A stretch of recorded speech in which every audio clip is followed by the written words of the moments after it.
Tracy. What do you want? You're wonderful. The magnificence that comes out of your eyes and your voice and the way you stand there and the way you walk. You're lit from within, Tracy. You've got fires banked down in you. Hearth fires and holocausts. Oh, Mike, keep talking, talk, will you? Well, what goes on? You got tears in your eyes. Why, yes, of course. Let's talk about love. You know, dating back decades ago to the very first day we were introduced into this world, I think the first emotion we've all ever felt was love. Whether that love being love we got from our parents as they held us for the very first time, or that little innocent love we felt for them too, as we were opening our eyes, seeing what life is finally like. Either way or another, I think it's evidently safe to say that love has just always been this ever-growing cycle. You know what I mean? Kind of like this. We love Jack loved Rose, Troy loved Gabrielle. Ideally, our parents loved us, we then love our children, and then our children love their children. You know, it's a domino effect. But if you're just like me, you wonder sometimes, you know, why do love not feel the same as it used to be? Is this God-given emotion still valued the same as it did during those golden years you've had as children? Let's see about that one. I'm living that high life.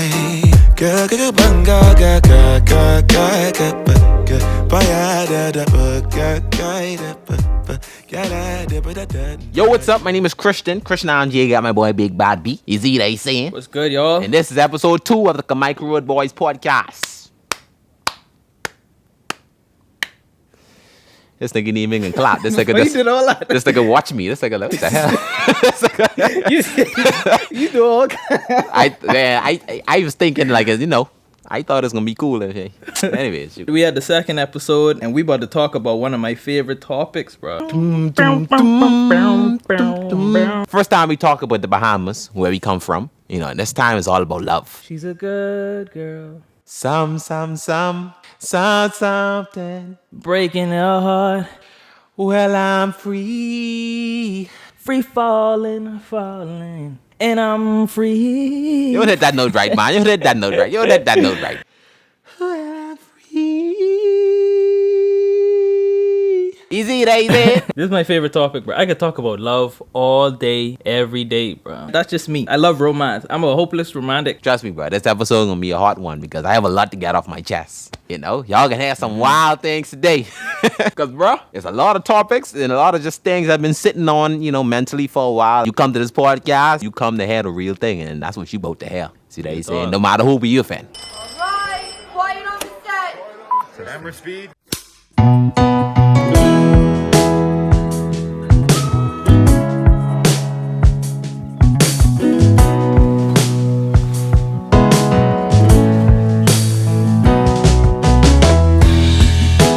My whole world has changed, baby, since you came around. So take a chance on us. Take a chance on us. Oh, my whole world is tainted by the colors of your touch. So make a change for us. Make a change for us. I said take a chance on us. Take a chance on us. Oh.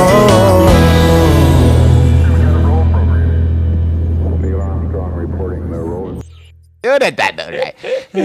You won't let me break in my voice, man. You let me flick in, warm up my That's how I voice. know you Now. know God, singer, Michael Jackson for you. You ain't singing right unless your neck good. You see some veins in your neck. You gotta flick in. Anyways, like I was saying, Yes, sir. guess what this episode is all about? This episode is about love. What has that been like for you? How many relationships have you been in? In the Bahamas, like growing up, high school. But I've been in a lot of, especially back when I was like I would say around the time when me and you became good friends, like 8th grade to like 10, I was in a lot of relationships between then. I was basically getting with any girl that was willing to get with me. You see what I'm saying? I did not know standards back 8 then. to 10. Grade 8 to grade 10. I was literally getting with any girl that was willing to get with me, bro. You know, at that time, you just wanted to say that you have a girlfriend. Yeah. See what I'm saying? Yeah, I think I was going through that phase at the same time too, which is why I had such weird experiences with girls back in them times, especially. Like, we was just laughing, talking earlier about homegirl that was chasing me with the stick, with the big old branch. I don't remember what I did to this girl, bro. I remember the whole story. Tell the story. I was there. And you better not lie, bro. 'Cause don't lie and don't exaggerate the story. I remember the whole story. I was there. People wondering, like, what the stick? What? This was in the 8th grade, I believe. Right? This when Brady was deciding, you know, he was trying to be a little different, but, you know, he had this girl. It was a little short girl. Can't remember her name. It was a light-skinned girl. I remember at the time she was pretty. She's pretty compared to her parents. I sure if I look at her now, I'll be like, nigga, what the hell? But back then she was pretty. Man, I think, right. You was trying to talk to a different girl at the time. A much less attractive girl, too, I would say. He was trying to talk to a different girl at the time. And so she find out, and I remember this was early in the morning. We was at school. This girl pick up one stick, bro. I look and I see a crowd of girls walking, and the leader of those girls, it was her. And she was carrying a stick in her hand. And this big old stick, she can't even lift this stick. So I don't even know how she was going to whack me with it. When I see the size of that branch, I just ran. I was like, hey, I remember this nigga. This nigga get to running and hiding. Hey, you know where I was during that whole time? I was following the girl with the stick. Because I was like, hey, if Brady gonna get hit with this stick, I need to see it. You ain't even trying to help. This nigga. I think she was just trying to scare me. Like, she was just trying to be like, yeah, I crazy. That's what a lot of Bahamian girls do. They just act like they crazy. They be trying to lift up their skirt and they just act crazy. They just try to make it seem like they crazy, but they really ain't. Yeah, you know what I mean? That skirt pod, you throw me off without it. That's no, crazy. Bro. Let me tell you something. I see some girls in especially in CR Walker. You go to CR Walker. It's girls, whenever they flip out, they start throwing up their skirt, bro. It's like they trying to flash you, bro. They trying to strobe their skirt and go all over the place. Trust me, bro. People who wear that, bro, they know exactly what they talking about. What school you been to? Anyways, though, before we bring it, a little more interracially or internationally, let's talk about love and dating in Nassau. I saw a lot of folks are there wondering about that. You know, what it's like down here. I have some friends actually. He from. This nigga gonna hate me if I forget he damn. He always tell me too, bro. Shoot, he from Virginia, Memphis. Yeah. He from Memphis. Memphis is Virginia or no? They're the same thing. Totally different place. Oh, bro. yeah. He from one of them then. He from Grizzlies. Memphis. Yeah, Memphis, yeah. Yeah, he from Tennessee. Yeah, I remember I think he from Virginia. You ain't even know where that nigga One of them down places. Oh. I got this friend, but he be asking me all the time, bro. Like, bro, Christian, what's it like dating down there, bro? I plan on coming to the Bahamas or whatever. In this exact words, he be like, man, I want some of them Bahamian shorties, man. What's the girls are like down there? He talk just like that. What's the girls are like down there, man? I tell him, bro, shoot, the girls down here are a lot different than the girls in America, bro. In my opinion. Which would you prefer, though? Like, oh, he's starting off with the tough questions already. Deep. Yeah, that's a deep one already. What would I prefer? What would you prefer, Bahamian girl or international girl? When I first started this podcast, I was like, I'm gonna never tell a lie. I'm gonna be honest with her, because nigga, who I scared of? Nigga, just tell the truth. Hey, and you gotta lead by example. If niggas can come here and say they truth, they gotta see us do it first. We gotta be the ones that put ourselves in uncomfortable positions and say unpopular opinion. So okay, yeah, you're right. And so in that case, my honest, what's the word? I'm trying to sound smart. Preferably, my honest, what I prefer. Preference, that's it. Yeah. Damn, I forget though. My honest preference, whether I would date a girl here or in America, my preference would be an American girl. Mm-hmm. See what I'm saying? And the reasons for that is, well, number one, I probably shouldn't say this on camera, but I'd rather date a girl that could do something for me, like citizenship-wise. You see what I'm saying? Yeah. And me, a girl on... So it's the economic benefit that you get from it. Right. Like, I don't see much of a benefit for me dating a girl on here because, number one, I don't plan on staying here for the rest of my life. And so a lot of times when I date a girl on here, or when I talking to a girl, I would say, I'd ask them the first question, I'd be like, hey, you got an American passport? And that's an important question for me. Yeah, that's the number one question right there. If it's a no, you don't care how fine she is. That's a definite no, because it ain't doing nothing for you. Right. It can't help me at the end of the day because I got plans on moving. I got plans on doing this and doing this and doing this, and I can't necessarily be based down here. And so me dating a girl on here just ain't really gonna benefit me in any way. That's one of the reasons I would say I'd prefer a girl in America. My number 2 reason, I think personality wise, they match me a bit more. If I being specific on why I say that, it's just, I feel like girls on here a little more conservative. I agree. Yeah, I agree. I don't know if it's getting better, recently. It is getting better. These days, yeah. But I know for sure, bro, when I was, basically hot in the market in Nassau, I don't know why I say hot, but like, that was just one of my biggest deals, bro, is just that they're not open-minded, to certain things. So it's just like, bro, it's only so far we could move in this relationship. That is true. They aren't very open-minded. Like certain things, like, to be exact, because I'm sure a lot of Bahamian girls listening to this, they trying to understand what it is we saying. I hate even to give disclaimers, because like, bro, shit, nigga, that's my preference, nigga. You see what they saying? I hate to give. That's your opinion. That's bro. my opinion. That's your opinion. So I hate to give disclaimers. If that's what you like. That's what you like, bro. Right. Like for me, for example, I don't know. I always and this sound way off, but I don't care, bro. I always wanted a girl with some sort of an accent, like if English. I wouldn't even say if English ain't her first. Like, if she is like an immigrant, because I consider myself an immigrant, even though I was born and raised in the Bahamas. I still consider myself an immigrant. I've always related to people like that, and that's how like me and my girl like really gel together, because we kind of bonded in that way. You know what I mean? She's from Honduras. She's living and studying in the U.S. right now. English is in her first language. But as a matter of fact, when I first met my girlfriend, she did not know a lick of English. She'd probably say I'm exaggerating right now, but let me tell you, like right now, the way she talks right now is different from when I met her, and that's kind of what drew me to her so much. You know what I mean? Like, it was this girl, she just in a different culture, in a different society, don't know anything about this new world, finding her way and learning about it, and like we kind of bonded over that. It would be certain days we would just sit next to each other doing homework, just listening to music or something like that. We bonded over music as well, not communicating with each other for like a whole hour straight or even more than that. It was just like we was feeling each other aura, and then we kind of, I help her practice her English, she helped me practice my Spanish and stuff like that, and that's how we got much closer and bonded more. But I don't know, I always like girls like, I remember I used to talk to this Jamaican girl, she had an accent, I just was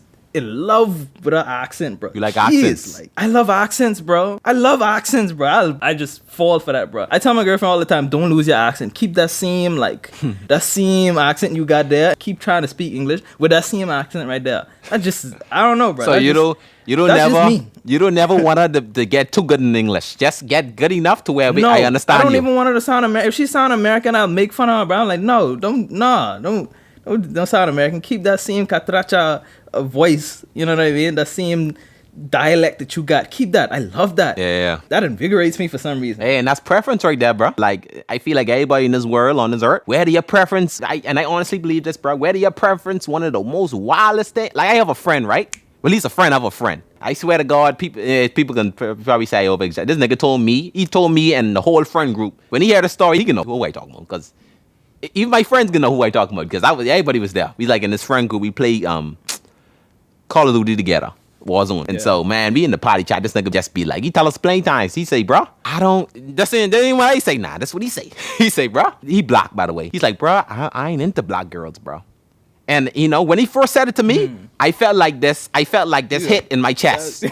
I felt like this hit in my chest. No, for real. I feel attacked. Damn. Like when he first said that to me and to the whole group, I felt like this hit in my chest. And I always wondered why I always felt that. I sit down, right, and I thought, like, why is it? Like, I try to really, like, dive deeply into why I feel something when he said that.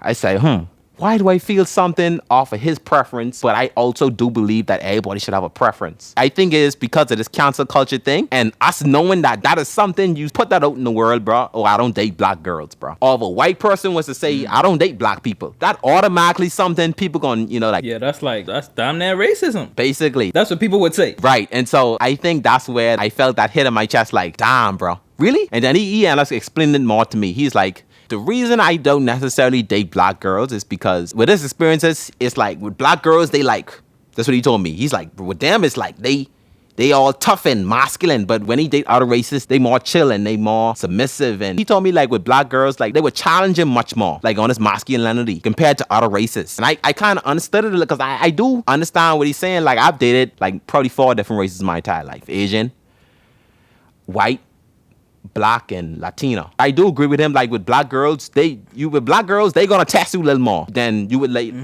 I dated a white girl. That girl would never even think to test me, bro. She would never even try to test me in that way. But when you date a black girl, they will test you every now and again to make sure you want to talk. You see what I'm saying? I understand that though, and I respect his preference. Right. But I also have to say that I get why a lot of black girls are like that, and I don't count the ones that are obnoxiously aggressive. I don't like aggressive guy, like a gal that's almost like a nigga to me. Hey, No, it's funny you say that. I'm gonna tell you later why that's funny you say that. Keep going. I don't like that, bro. But I get why, because I feel like a lot of black girls historically, I feel like they've been oppressed in a way. You know what I mean? So they kind of over time built on this mentality. They probably don't even know it, where they feel like they have to prove themselves, or they have to, fend for or fight for themselves. I 100% agree. That song smart. That song right. Yeah, you know what I mean? But I respect his preference though. Like, shoot, that's his preference. Some niggas love that aggression. Some niggas be like, why you talk to me dirty, rough me up? I like that. You know what I mean? Some niggas love that, Yeah, that's why, like I say, everybody should have their preference. Like me, bro, I love black girls, bro. Me personally, and I don't necessarily agree with the nigga saying. I feel like it's black girls out there who's submissive, and it's black girls out there who wouldn't test you in that way. I think what he's saying is super stupid, but I respect that he's so bold to tell us something what most people wouldn't say. You see what I'm saying? I like that, bro. I respect it. I respect it regardless, bro. It's like, bro, everybody in this world have a preference, but it's like, at the same time, a lot of people in this world scared to say their preference. Because like, I scared what this person gonna think. Nigga, bro,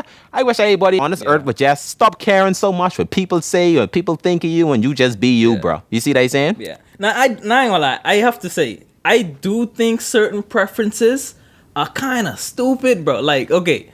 And especially when it comes to girls, bro. They have this super idealistic view of the perfect man that they want that's out there for them. And it's not even like to the point where you could respect it. It's almost like, okay, yeah, like you really want too much now. You want a nigga that 7'2", and this nigga, damn, got it all together. He's a, Prince Charming. Like, it's like certain stereotypes they be trying to put you in. And if you got one thing that's off, it's like, no, I don't want him. No. Right. Let me tell you what they say. I want him to be 7'2".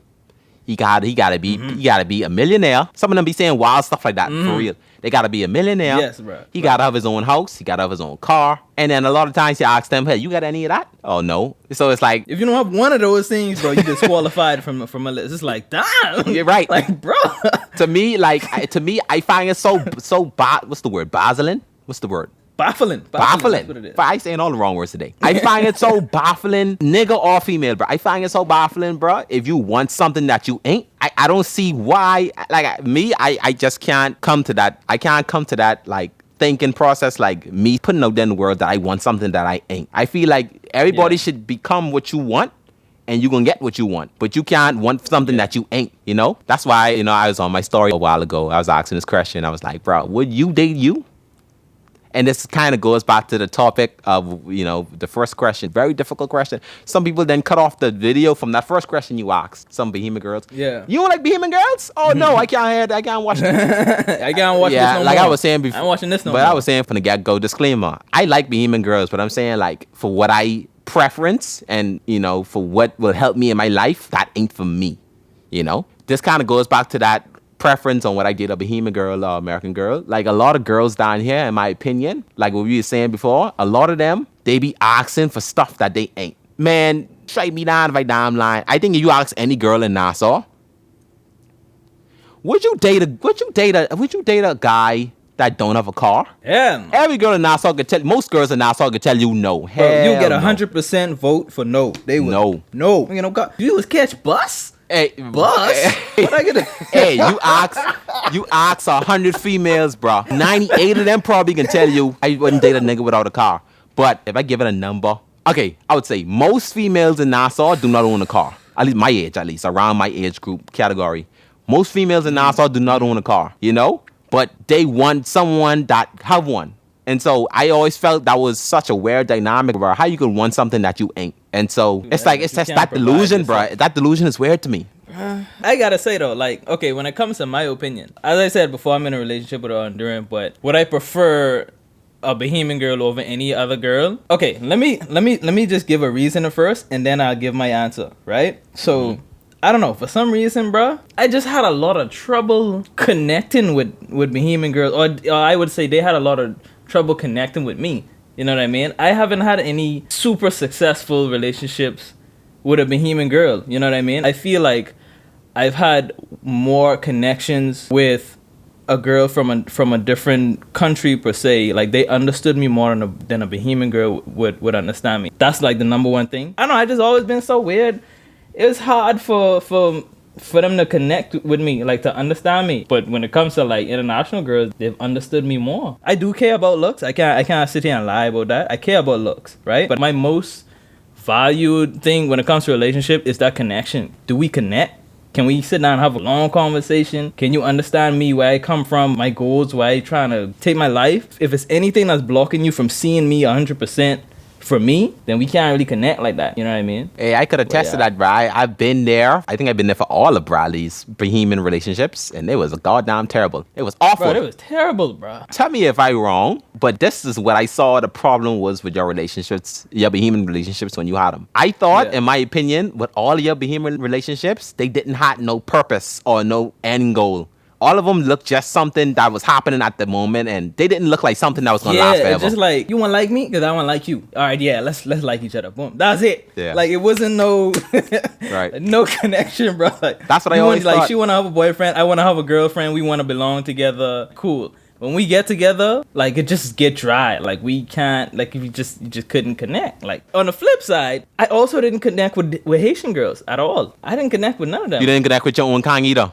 I didn't connect. No, I probably connect more with Bahamians than I connected with Haitians because, okay, I was always in this place where you don't belong here, you don't belong here, because Haitians would say, bro, you can't even speak Creole like that. You don't even. But you speak fluently, right? I speak fluently, but like to them, it's like, that's not fluent. You know what I mean? Like, I can understand it, speak it, everything like that. But like to them, I probably got it like 80-85% because I speak English most of the time. So they tease me a lot. I used to get teased a lot. Bro, you're not a real Haitian, bro. You know what I mean? So I couldn't connect with them either. So it's like, I can't connect with this group. I can't connect with that group. Like, that. Like, where do I belong in this world? You understand what I'm saying? But I never knew that you didn't connect with Haitians like on that relationship level. And even on friendships too, bro. I always in a middle ground somewhere, you know? Let me ask you a question before we, move on from that topic, because I brought it up. Ain't nobody in the world know you more than you know you. Thinking of all the characteristics and everything about you, would you date you? And I want you to think of that one before you give me an answer. Give me that Kanye West, before you give me an answer. The pause. Yeah, give me that Kanye West pause. Give me that Kanye West pause before you give me that answer. Would you date you? Would I date me? Knowing everything about myself. Like, would I date the female version of me? Like, if I see a female version of me. Yeah, of course. I wouldn't say the man. I sure you wouldn't date the man. But I'm just trying to, like, process that thought. Oh, you was talking to yourself. Okay, my bad. Go on. Do you think? Bro, I think I would, bro. And I probably saying this just cause, but I don't see why I wouldn't. And I saying this from, the negative side, the insecurities I have, the habits I have that I almost can't seem to break, stuff that I do to my girl that just make her rage, I don't know. I still think I would date myself, bro, because I think I'm such a solid nigga, bro. I'm a solid nigga, bro. Hey, it's funny. Like, seriously, bro, I will not cheat on you, bro. I will not. I refuse to cheat on you. I don't care how toxic the relationship is, and that's the number one thing for me. I will not cheat on y'all. Never try to ride this relationship till the wheels fall off, till it burn down. It'll end another way, but I'll never cheat on you. That's the number one thing for me. So I feel like I would date myself, but I would be very frustrated with myself, bro. That would not be a super happy relationship. But I would. If that's the case, you sound like you need to work on yourself. I do. I mean, we all do. Shoot, right. I do need to work on myself. How about you? Hey, I want to hear this answer. Would you date you? I would not. I would not. For the I think I'm a good. Okay, let me think. Let me get the Kanye West. Yeah. I'll give you time. Before I get to the negative, I'm gonna say the good things. What I think I would like about me. I like how hardworking I am. I would see that being problematic though, because if you a hard worker. And she works just as hard as you, right? Then y'all basically almost don't have no relationship because all two of y'all just working. That's all y'all do. Exactly. Unless y'all work together and y'all bond through working, maybe that could work. But if she working and you working all the time, especially if y'all doing different jobs, different careers, whew, that could cause a strain. That's why my answer would be I'm more leaning towards Think you saw that? That's why nigga, I ain't got no goals.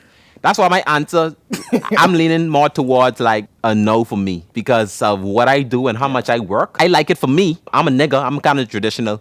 Like, I feel like a man should work. Also, you know, and not to switch topics, but also for me, I love a girl that works too. I ain't the type necessarily to be like, okay, I want to take care of you. I just feel like that's something preserved for kids. I'm going to take care of a child, not a... That, for me, I would like my woman to work. She can take care of herself. Right. You know, even though I'm there to support and I'm probably going to give you a lot of what I got, I still want a girl who could do for herself if I wasn't in the picture. Anyways, like I was saying, I'm leaning more towards a no for me. Because the next thing too, I think I'm a very dominant person. It's like a lot of times I realize, and I had some females tell me that too, a lot of times I realize it's like with me sometimes, nigga, get out the way. I can do it better than you. I think that sometimes like, nigga, shoot, you're doing it wrong. Let me do it. I got it. For me, I like it. But for a girl, I feel like if a girl, the moment she tells me something like that, I feel offended. You know, like, Yeah.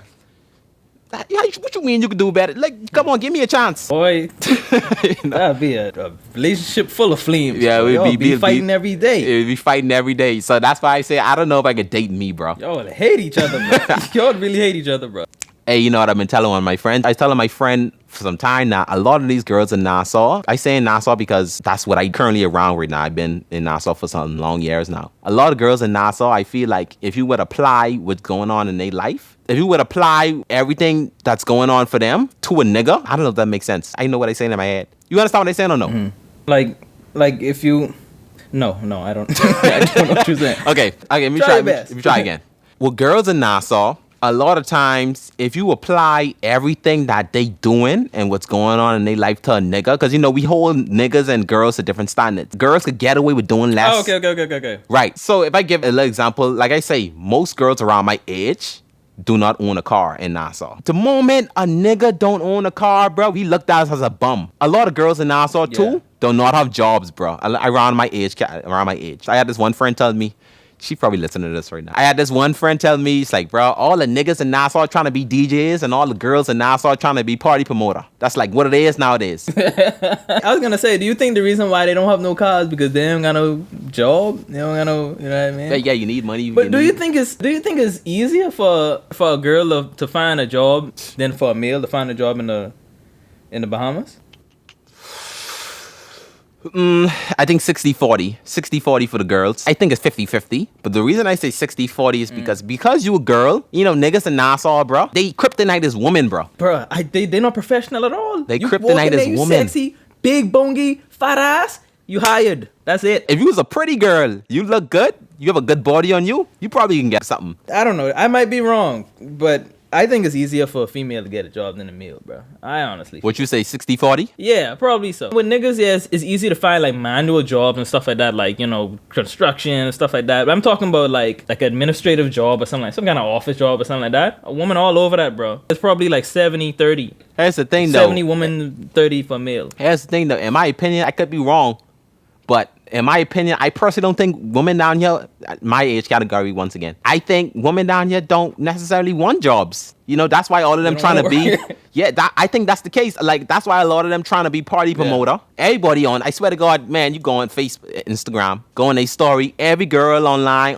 got their face on a flyer, they trying to promote some kind of party. They don't want to be caught in they feel so prideful in their head. I don't want to be caught nowhere where people could see me working a job. Yeah. You know? Working, taking orders. And so that's why, like, leaning back to what I was saying earlier, like, if you apply some of these same things that these girls do and what they go through and what they have in life to a male, they would be bums. Because, you know, they call us bums all day, every day. If you don't got a job, you's a bum. You don't got a car? You's a bum. You know? And so if you hold females to the same standards you hold men at in the Bahamas, a lot of girls down here, my age category, would be bums. To that definition. Considered bums. To that definition, yeah. And so, you know, I feel like a lot of girls down here wouldn't date themselves, although they think they would. I mean, of course, they're going to think they would because they really think that they the prize. But when it comes down to it, I don't think they would. Hey, I was arguing with this girl on Twitter about that, a Bahamian girl, bro. Twitter has this group chat thing. I forget what it called something. And so my eyes on there with these, I think it was probably like 14 of us. A lot of people on there. And so I asked the same question I asked you. I was like, hey, let me ask y'all a question, because we was talking about relationships in the group panel, the thing, whatever it's called on Twitter. I was like, hey, question, let me ask y'all girls something. Would you date you? And, bro, I was freshly off watching a Kevin Samuels video, so, you know, I was going hard. I was freshly off watching. Kevin Samuels, bro, he's savage. Yeah. Bro, oh Lord, he's a savage, bro. Right. And they just be taking it. They don't retaliate, bro. Anyway, yeah, say what you're saying. Before I say what I was saying, do you think Kevin Samuels, do you think he'd be right most of the time? I mean, I don't watch that much of his videos to be able to judge, but I know, like, for the most of them that I watch, he right, bro.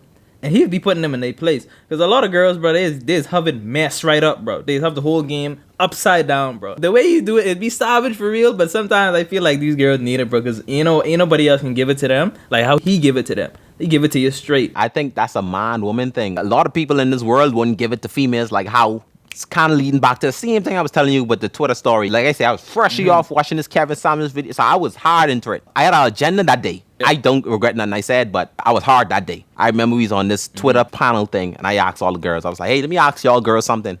I have a very important question. Would any of y'all girls date you? I bet all of them say yeah. Yeah, all of them say yeah, but there was this one girl who I was talking to one-on-one in front of everybody, right? So she's like, yeah, I would date me. You know, this, that. Saying basically how she a good person, how she care about people and all that extra stuff, right? I was like, let me ask you a question. You have a car? She say no. I say, what you do for a living? She said, well, I just go to COB right now. In which, I never saw COB as a credible college because it's like, I could be wrong, but with COB, you can't carry your credits nowhere in the world, right? I don't think so, bro. I don't think so. I don't think they take it as a serious college in America, right? When you carry it, I could be wrong, but that's what I heard. All I gotta say is, well, I didn't go to COB or UB, what they call it now. I went to this night school called Galilee College, bro. The only reason why my credits were accepted was because that was the reason why. Well, that's what they say. That was the reason why my visa was getting denied, was because I was planning on just leaving those credits behind and just starting afresh in the U.S. And they was like, why are you trying to do that? They were suspicious. So then I had to go to the school and be like, look, if y'all don't accept this vibe, I ain't gonna be able to come. And then they was like, yeah, we're gonna accept some. But even when I got here, they didn't accept all the credits. You understand what I'm saying? But for the majority of the time in the US, they will not accept no international credits, bro. The only way they would probably do it is if you send it to a third party credentials translator and they try to make it level up. They try to say, okay, yeah, this would be equivalent to this in the US. And maybe if the school is very lenient, they would take it. Otherwise, no. You can't transfer nothing. If you're going to UB, you better graduate there, because if you try to transfer, they're not accepting that. Someone told me that, I don't know how true it was, that's why I was like, I don't know. Someone told me, like, a lot of times with UB, like, they credits don't even accepted other places in the world when you try to transfer them. Yeah. But anyway, she was telling me, I asked her first question, I said, you have a car? She said, no. I say, what you do for a living? I just was curious, because I was going somewhere, but like I said, I had an agenda. I say, what you do for a living? She say, well, shoot, nothing really. I go to school right now. I was like, huh. That's probably code word for I don't have a job. I tell her that cold, like I said, this came from a Kevin Samuels video. I was a little tough on her. I know she got on, yeah. Yeah, she just me. She was she was offended, bro. She was on you. Know what she told me? She say what a lot of girls say. What a lot of girls will tell you anytime you say something, she was like, someone must be really hurt you. That's what she say. Yeah. That she say. She say, someone must be really hurt you. I say, that's how you know you hurt her feelings, bro. Yeah, shoot. Like I said, I don't regret it, but I was a little tough. After that, I was like, well, yeah, someone hurt me, but dying the point. I say, hey, let me ask you another question, and I ain't trying to hurt you. I just ask some questions here. Okay, so first of all, she said she don't have a job. She say she don't have a car. I say, would you date a nigga without a car? She gone quiet. I say, oh, now you got to answer the question. Would you date a nigga without a car? That's an easy question. How girls, when they want to be right, a lot of times they would try to, well, technically. Yeah, try to beat around the bush. So I asked her, would you date a nigga without a car? She was like, well, if the car in the shop. And I said, but what? I say, answer the question straight up. She's in the shop. Say, the car in the shop. And bro, hold on, but watch this. Even if the car in the shop, if she say, yeah, you got a car? Yeah, my car in the shop right now. He lying, child. He lying. He ain't telling the truth. You think she buying that? Hell no. Hell no. The moment a nigga tell you his car in the shop, that nigga don't got a car, bro. You know what I mean? Anyway, she eventually, after 5 minutes drilling her, she eventually say, no, I wouldn't date a nigga without a car. So I say, so basically he wouldn't date you. You don't have a car or a job. I know you wouldn't date also a nigga without a job. Come on now, let's be real. I told her, hey, if I was your dad, I wouldn't even advise you to date no nigga without a car or a job. And so I was telling her, like, at the end of the day, if you think of it now, you wouldn't date you. And I feel like a lot of girls in the Bahamas are just like you, you know? A lot of times they think they would. Oh, I'm a good person. I care about people. I'm loyal. But you don't have a car or a job. And so, anyways, that's just leading on. I feel like people in this world need to work on themselves so much more. Okay, let's get to this question though. Like, why do they have that mentality? What is so? And I mean, I have my answer to this too, but I want to ask, like, why they have this, like, this high and mighty mentality? Like, yeah, if he ain't got a job or whatever, or a car, I don't want to date him. But if I don't have one, then that's cool. You know what I mean? What's the underlying mentality behind that to you? I think what it is, men in this world grew up different than women. I think with women, we tell them all the time, like, you know, like, hey, y'all queens, y'all this, y'all that, you know, make sure a nigga do this for you, make sure a nigga do this for you. But a lot of times with niggas, like, it's tough love. That's exactly what it is. That's exactly what it is, bro. I have that same answer, like, and especially from, you know, mothers that are, you know, you know, like, uneducated. I don't even want to use that word, but, like, just don't know better. Especially if they single mothers. So they be like, but you better not get you a man. Okay, I'll do nothing for you. You know what I'm saying? Like, they'll get teased for something like that. She come home with a nigga who ain't got no job. He ain't got no car. He ain't got nothing going on for himself. Bro, you was the clown of the family. So they ain't want that shame. You understand what I'm saying? And that's a cultural thing. You know, with men, it's like, you know, they tell us, like, bruh, you ain't got no car or job. You's a bum, nigga. Get your life together. But it's like we tell women that way much less than we would tell a man that. You know, it's like women, it's like they could get you life. You know, get it when you get it. But it's like with men, like, nigga, you ain't got no job. You's a bum. You said that. And girls would tell you that straight up. Then you's a bum. You this, you that, you this. And so, like, with men, we know. We know, like, bruh, in order for us to matter to some female out there, we need to have our life together in some way. You know? And so that's what I think the issue is and why there's a disconnect. Let me just say, though, just so people know, I do agree that, shoot, no woman out there, in my opinion, because I wouldn't tell my daughter that garbage, no woman out there should date a man without a job or car. But I just wish it was to seem the other way around. I wish girls would try to do better. I wish you try to strive for what you want in life. I don't think God gives people something that you don't deserve. That's what I believe. You make sure whatever you trying to attract, make sure you got that going on for yourself. Exactly. Because a lot of things that happen, especially in Bahamian society, is that the man got the job, the man got the car, the girl don't have anything, the girl is dependent on the man, and the relationship goes south because the man is the dominant, so he starts to demand everything from the girl. She can't say no to nothing. If I want sex, and this is like a true thing in Bahamas, bro, you understand what I'm saying? And that's because the girl don't bring nothing to the table. All she brings is her vagina, basically. That bring to the table topic, boy. Ain't that a topic? Females ain't that topic, boy. Like, you need to bring something to the table or else you just gonna be a slave. Actually, now that you say that, there's this video I want to show you, you know, regarding that same topic. What do women bring to the table? Just watch that video real fast. Asks you, what do you bring to the table? What did you hear him just say? What I heard him say is that you're too confident and I want to take you down a notch. Because the reality of it is, asking what do you bring to the table is just a way to humble women, especially black women. Because there's no right answer to this. What are you talking about? Speaking about my accolades, my degrees, my accomplishments, and my financial life, you're going to tell me it's not a job interview. But if I come to you and I tell you about the emotional and the physical attributes I can do, like cooking and cleaning, you can say I'm going to hire a maid for that. No matter what a woman says, it's always going to be a rebuttal, because the reality of it is the question is never meant to be answered. It's meant to disrespect. Before we listen to her, I think she's going to give her opinion after. Before she give her opinion, what's your thought on that? Do you think, you know, when men ask a female, what do you bring to the table? Do you think that's meant to be answered or that's meant to offend?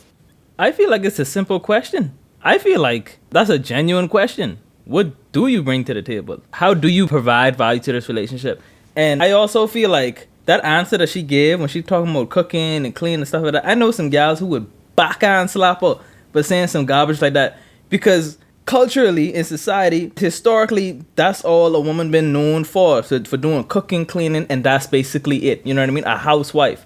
And a lot of girls breaking out of that. They don't want to be identified. They don't want to have to do anything about that. We already move on from that stage. So for her to come and talk about, yeah, you ain't talking about the emotional attribute. Bro, we ain't care about nothing about that. She ain't speaking for no girls. She ain't speaking for nobody right now. Because that don't make no sense. I honestly don't think it's to offend. I think it's a genuine question. Niggas really want to know what value do you provide. Especially because we held on this pedestal. We held to this standard that we got to provide this value.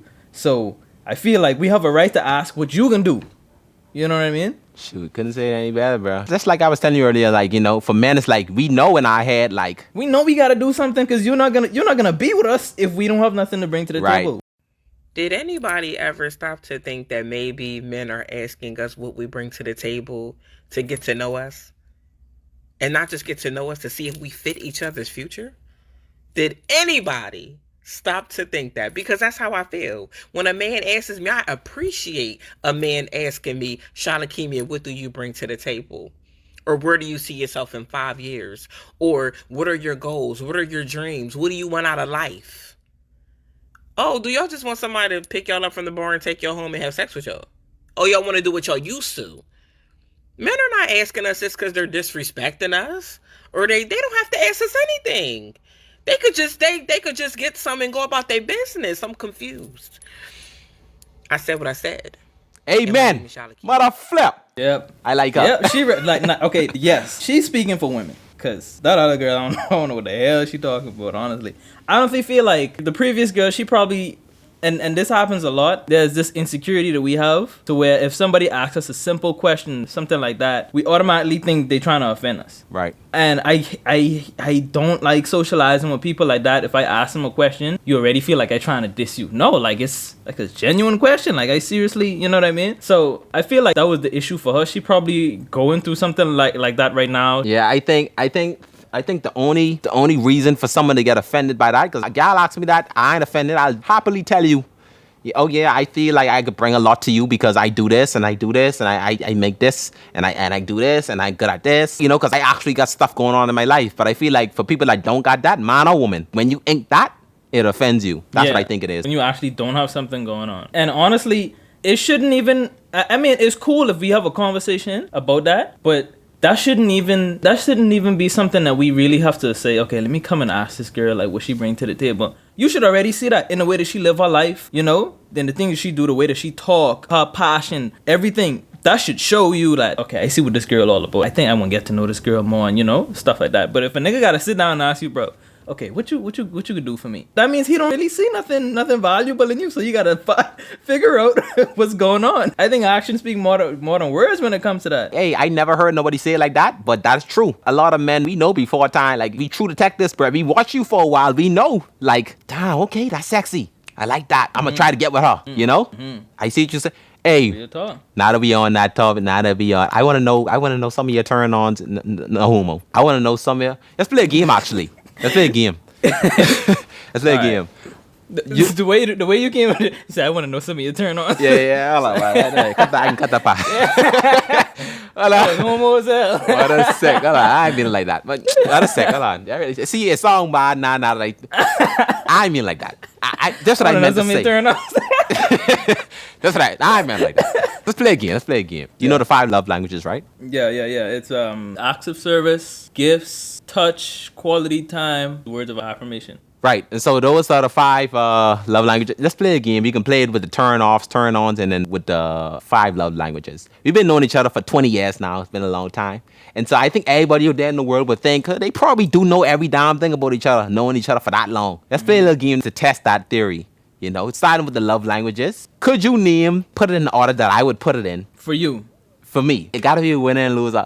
If you could say my love languages, turn-offs, turn-ons, all them stuff. If you could put it in order for the love languages, you get a point. Now, for the turn-offs and turn-ons, you get some on the list, that's 1 point. If you put it in order, that's 2 points. So basically, you could get 2 points for every question. Starting off with the love languages. Start off with number 5. You go first. All right, let's say, okay, so yours, number 5, I'd say acts of service. Number 4, I would say is gifts. 3 would probably be quality time. 2... This is painful. This is so painful. What a sec. All right, keep going. Oh, I feel like I'm doing bad. Okay, 2, touch. Number one, words of affirmation. Do I have at least one right? You have one right. One right. Physical touch is my number 2. I curious though. I like this know that game. was 1 or 2. I like this game for a reason because I curious to know why you think my number 1 is words of affirmation. Honestly, shoot. I said, well, Christian would probably like, a girl that would tell him, hey, I love you all the time, just encourage him, stuff like that. I know words of affirmation and touch was probably like 1 and 2. I just had that strong innate feeling like, hey, shoot. Was words of affirmation like anywhere up there? No. Not at all? Number 5? No. My number 5 is gifts. My number 4 is words of affirmation. My number 3 is acts of services. My number 2 is physical touch. My number 1 is quality time. Yeah, I was way off. Yeah, you was way off. Hey, bro, you don't know me at all. 20 years, you don't know. I was close with the gifts, though. I was close with the gifts. Gifts, man. Shoot. Let me tell you the reason why my number 1 is my number 1 and why my number... Well, I'm going to explain the important ones to me. The reason why gifts at the bottom for me, quickly, I don't care that much. I mean, of course, everybody appreciate gifts, but I don't care that much for it. It's not a big deal for me. I don't see it as a love you, I don't love you type of thing. So... 5 at the bottom.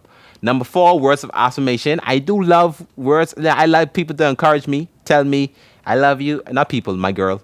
To say I love you, this, that, I love that kind of encouragement. But the reason that's so bottom out of my list is because I don't want you just tell me what I want to hear and just tell me what I want you to do more than you say. Yeah, you want to show it. Show me, don't tell me. Well, tell me too, but show me. That makes sense. My number 3, acts of services. The reason that's so high on my list is because I really appreciate when a girl do something for me, bro. Ain't even gotta involve money.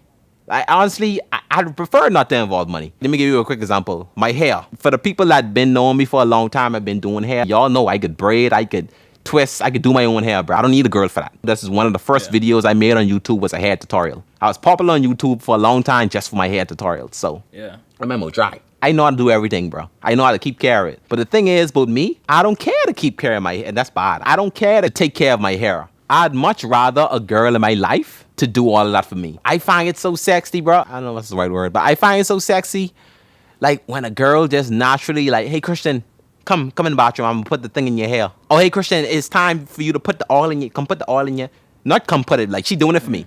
Hey, Christian, hey, take it. I'm going to take your hair down. I'm going to rebraid it. I find that so sexy, bro. That's number 3 for you. That's number 3 for me. I just like when a girl she could take care of me, not because there's just a lot of stuff in my life that I know I should be doing that I don't care to do. Like, for example, I don't care to take no pills and take no...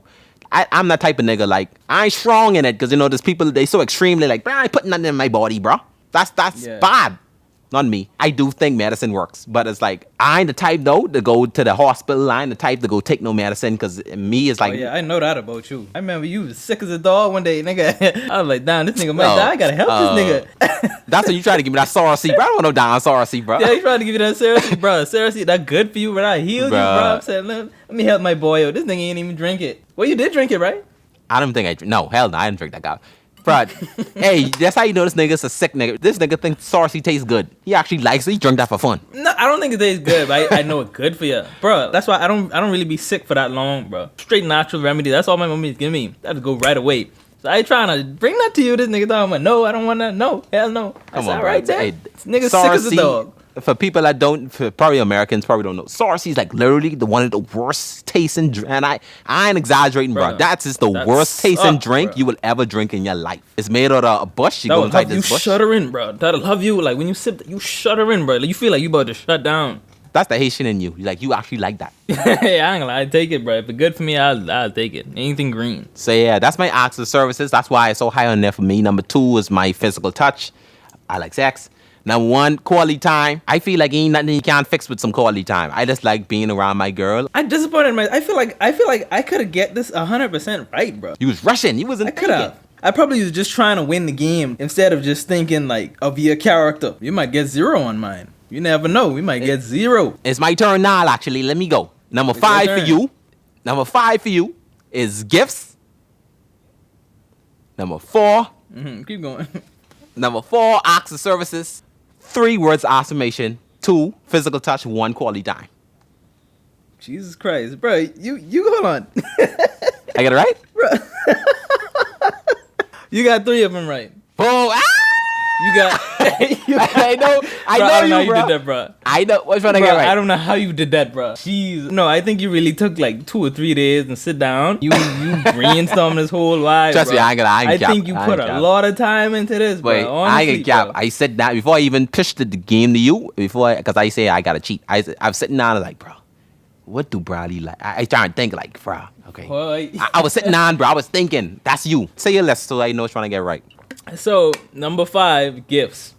Right. Number 4, acts of service. Number 3, words of affirmation. Number 2, quality time. Number 1, touch. Okay. Why Exactly is what it is. touch over quality time for you? Touch is over quality time because, okay, for me, I see myself as just somebody, like, there has to be a balance for me when it comes to time. I know this might sound a little bit wrong, but I like missing you. You know what I mean? I love spending a lot of time. You know, me and my girl, there's a lot of stuff we got to work through because for her number one thing is quality time. Like, she just want to be around me 24/7. And I want to as well. But at the same time, I'm the type of person, I'm so goal-oriented. I always focus on what I got to do. So I want to do that 100%. And I want to feel like, bro, I miss this girl. And I come back, you know what I mean? Touching is like number 1 because I'm just a sensual person, bro. I like to hold hands. I like to touch. I like to rub, cuddle, anything in terms of physicality. I love that. It's close to number 1 for me, but just it's not more than touching because I want that little bit of time away. Just to like miss you, you know what I mean? I don't want to feel like we spending too much time together. Okay, so you got 1 right, and I got 3 right. So far, 3-1. So anyways, for this one's gonna be a little different. This one's gonna be a little tougher because we don't have multiple choice. But it's just so much things in the world that could turn on somebody. Like smell good. A variety of things. You know, so this one's gonna be hard. You get 1 point for including it anywhere in the list. You get another point if you put it in the right order. And so starting off with the turn-ons, I think your number 5 is Latinas.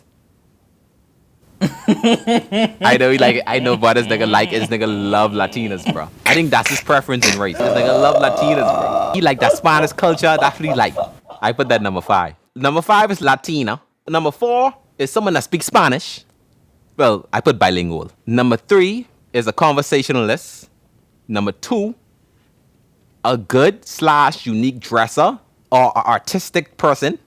Number 1, someone that career driven. Bro, you cheating, bro. You cheating, bro. You cheating. All right. Who you ask? Who you talking to, bro? Tell me who you talking I to, know bro. you, bro. I know you, You talking bro. to my girl. I know you. Talking to my girl. I know you, bro. How much did I get right? Oh, Lord. All right, so this is the thing, right?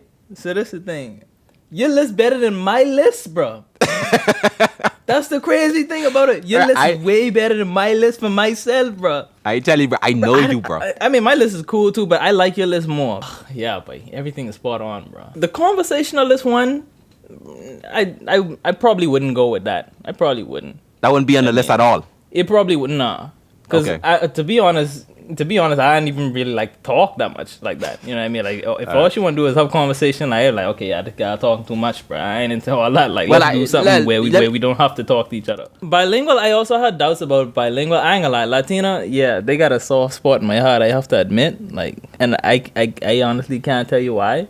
I think it's because I don't know if you know. You can laugh at me when I tell you that I'm Latino. Maybe like half Latino. I know you can laugh. Oh, you ain't shit, nigga. But I could prove that to you, bro. No, you can prove that? Haiti is a Latin country. I didn't know this up till like recently. I'm like, oh, so it makes sense. This why, you know what I mean? Like, my spirit is like this, my soul is like this, you know. But yeah, so I come from Latin descent, basically. Ever since I knew Bradley, I know that he had a soft spot in his heart for Latina girls, you know. I think what it was to me too, and like my interpretation of it for you, I always thought like Bradley's so into like, I think it's honestly his first culture. I wouldn't even say his second culture. His first culture is like that Hispanic culture. That's what he liked, bro. He into that hard. And so to me, in my head, I was like, he love Latina girls, bro. This is the thing. I did like Latina girls before I even been exposed to Latina girls. I chose to, study Spanish in junior high school and senior high school. Looking at my Spanish teachers like, bro, I wonder how her daughter would look. You know what I mean? Like, yeah, I know that sound creepy, like, yeah, but it's like, no, that's cool. I still don't know what it is. Honestly, I feel like I could connect to them a lot. Okay, so like, with my list, three of them right. Yeah, career driven. That's number 1, bro. Like, for real, I've like not connected with girls, you know, because of that. I just felt like it was this girl I was talking to before. Like, as a matter of fact, it was that I was trying to tell her, like, hey, you should do this, you should do that. She was into certain stuff. I'm like, and it was just small thinking. I'm like, you should try to do that, you should do this, you should do that. And she felt like I was trying to pressure her. Like, she felt like I was trying to pressure her. She felt like I was trying to, like, tell her that what she doing ain't cool, ain't, like, trying to look down on what she was trying to get into and whatnot. I love a girl who got a head on her body. She got goals. She know what she want to do, and she trying to go get it. She ain't got to be well established in it. She ain't got to know much about it. She just got to have that mindset, that hunger mindset to say, I want to do better. I want to hit this goal, this mark in my life. You understand? That's number one. All right, boom. That's me. So I got 6 points from that one. I lose the game. Let's just play for fun right now. Let's just say I lose. let me do yours. Let me do your turn on. So, number 5, you want a beautiful girl. I'm talking about like a damn 9. Beautiful. Right. Number 4, you want a girl that don't have no problem to spend money on you. Like she want to buy you a pair of sneakers or something like that. Like boom. Yeah, she's straight. Yeah. That's straight. Yeah. Number 3, you want a girl that's in love with like the same interests that you have. Like, for example, movies. Number 2, you want a girl that's kind of low key in terms of the amount of followers that she got. You know, in terms like that. Like, she ain't really well known around. You know, or she ain't like clout chasing or something like that. And then number 1, a girl is independent. Define that.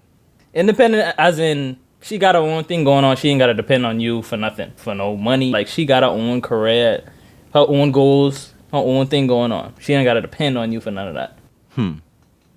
Okay, let me start off by saying you got all wrong. Oh, Lord. Some of the stuff you said on there, I was like, bro, how you think that? You got all wrong, boy. My number 5, and I put it in quotations, a girl with a good enough relationship with God. That's my number 5. That's your number 5? My number 5. I wanted to love God, and I can't tell someone that your relationship with God too strong. I don't like you. But I know good and well I'm not into girls who too strong in church. Like, if you go every damn weekend, you go to church every Sunday, you go to Bible study. Me personally, I ain't into girls Tuesday, Wednesday, Thursday. Yeah, I ain't into girls who too strong into it. But you need to have a good enough relationship with God. Because for me, I know I love God.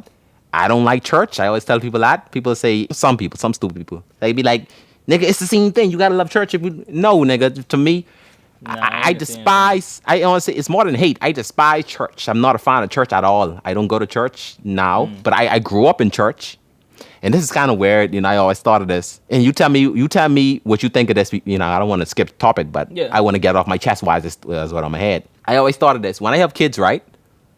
I want my kids to grow up in church, but I don't want to go to church with them because I don't like church. Me personally. But this the thing. They're not gonna go to church, bro. Yeah, if they see daddy ain't going to church, why the hell should I go to church if you ain't going to church? So that's what I was thinking. Like, I want them at least to grow up in church, and then eventually, when they get a certain age, I want them to make their own choice where they want to go or not. That's what I want to happen. But at the same time, like I say, I don't want to go to church, me personally. But I do remember when I was in church, and it do be those parents that bring their kids to church and then leave. I always thought that was stupid. Like, if you can bring your kid to church, you need to stay with them. I do believe that. Yeah. You know? So you're gonna go with them? That's what I thinking. Like, I don't know if I want to go because I don't want to go, but I want my kids to grow up in church. What you think? Right. I honestly think. I mean, that's interesting, but I don't think it's realistic because if they see that you don't want to go to church, they're automatically gonna hate it. That's gonna make their life miserable if you don't want to go. They already not gonna want to go even if you go. You're gonna have to be dragging them along. But especially if you don't want to go, they're like, bro, why am I even going if you don't want to go? You know. But one thing I do credit church for is just the principles that you instill in children that they grow up with, especially growing into your teenage years and you getting exposed to a bunch of different people in school and this and that. Exactly. That's the whole reason why I say I want my kids to grow up in church, because I know kids that grow up in church, they more likely to be better humans when they grow up. More likely. More compassionate, moral human beings. Boom. Yeah. When you grow up in church, you have the certain thing you like, I gotta do what's right. Of course, eventually, as you grow up, some of them stuff start to fade away. Yeah. I'm a whole different person than I was when I was going to church every Sunday and I was going to church every Friday. I know the church version of me, bro, is way different than me now because I know a lot of those certain standards that I thought was godly standards, I stopped doing them. And I do have a good relationship with God. I love God. But it's like I saying, like, I feel like that could be one of the basics on growing up just a solid human being. I feel like it could work, but at some point they're gonna realize that, hey, I don't want to keep going if that ain't want to go. But I also don't think that's the only way that you could get them to be moral human beings. I feel like the number one way is for you to show them that yourself. You gotta hold yourself to that standard. Whatever I want my kid to do, I gotta be doing that myself, because they can copy every single thing you do. So even if they go to church or not, you know, they can end up doing what you do because they follow in your footsteps. Because there's a lot of niggas that grow up in church, but them niggas still demons because their parents was demons. So, right. Shoot. Okay, yeah, you right. That's the best way to show them yourself. You know, I don't think I never told a story. My ex-wife, yeah, some people watching this new to me. I was married before. You know the thing that made me fall in love with her? I think I never told you this. One day, this is around the time we met. One day, she said something to me that I've never heard a girl say to me before. And she was serious, too. One day, we was on the phone, FaceTime, I believe. We was just talking. This back then, you talking every day, whatever. You're getting to know her at that point. Ever since she told me this, bro, I fell in love with her, bro. Because I've never heard a girl say this to me. She was like, Christian, you want to pray? It was that simple. Although I grew up in church, I know I don't pray enough. I probably should. If I'm being honest, the amount of times I pray, I probably could count on my two hands, probably the amount of time I pray in a year. Maybe one. Like, it's bad. I know I need to pray more. But, like, I've never heard a girl say that to me before. And I know she wasn't a church girl. So it's like, she wasn't like, you know, so. It was different. Yeah, I had that I know what you're talking about, because I had that same experience, bro. With your girl now? Yeah, like, for real. In my previous relationships, I was putting on a lot of masks. Because I don't want you to know 100% who I am. I want you to see what I want you to see in me. You know what I mean? So that you can like me.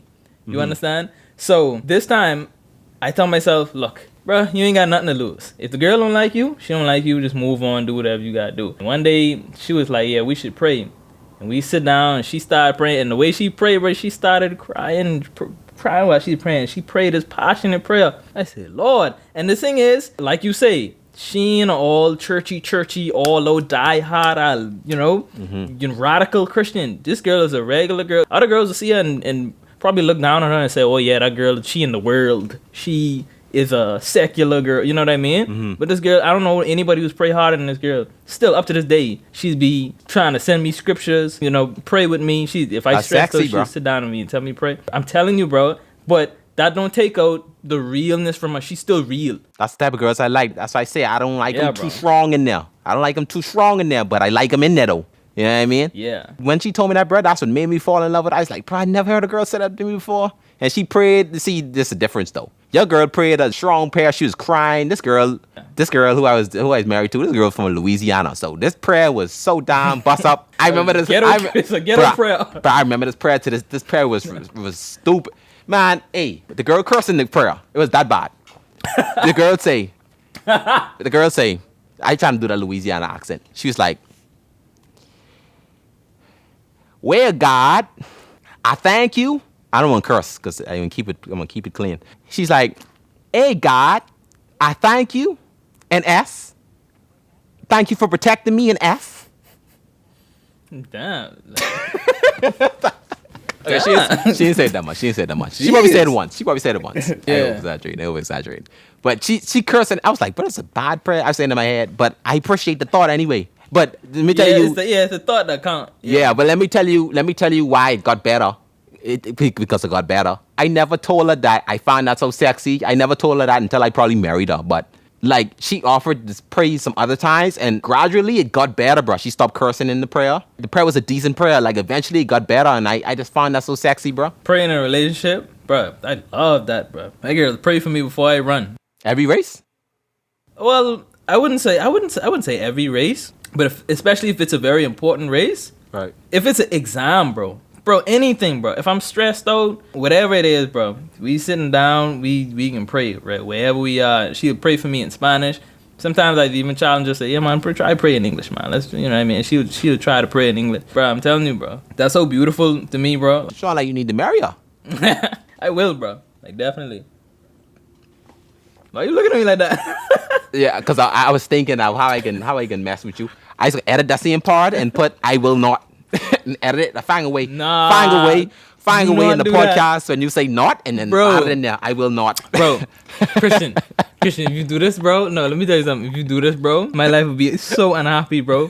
For the rest of my life, I telling you, bro, for the rest of my life, she would not let this go. I ain't even, and you good at editing, so it ain't even no way that you could tell that you lied. I edit that so that is sweet. not true. I just say I will not.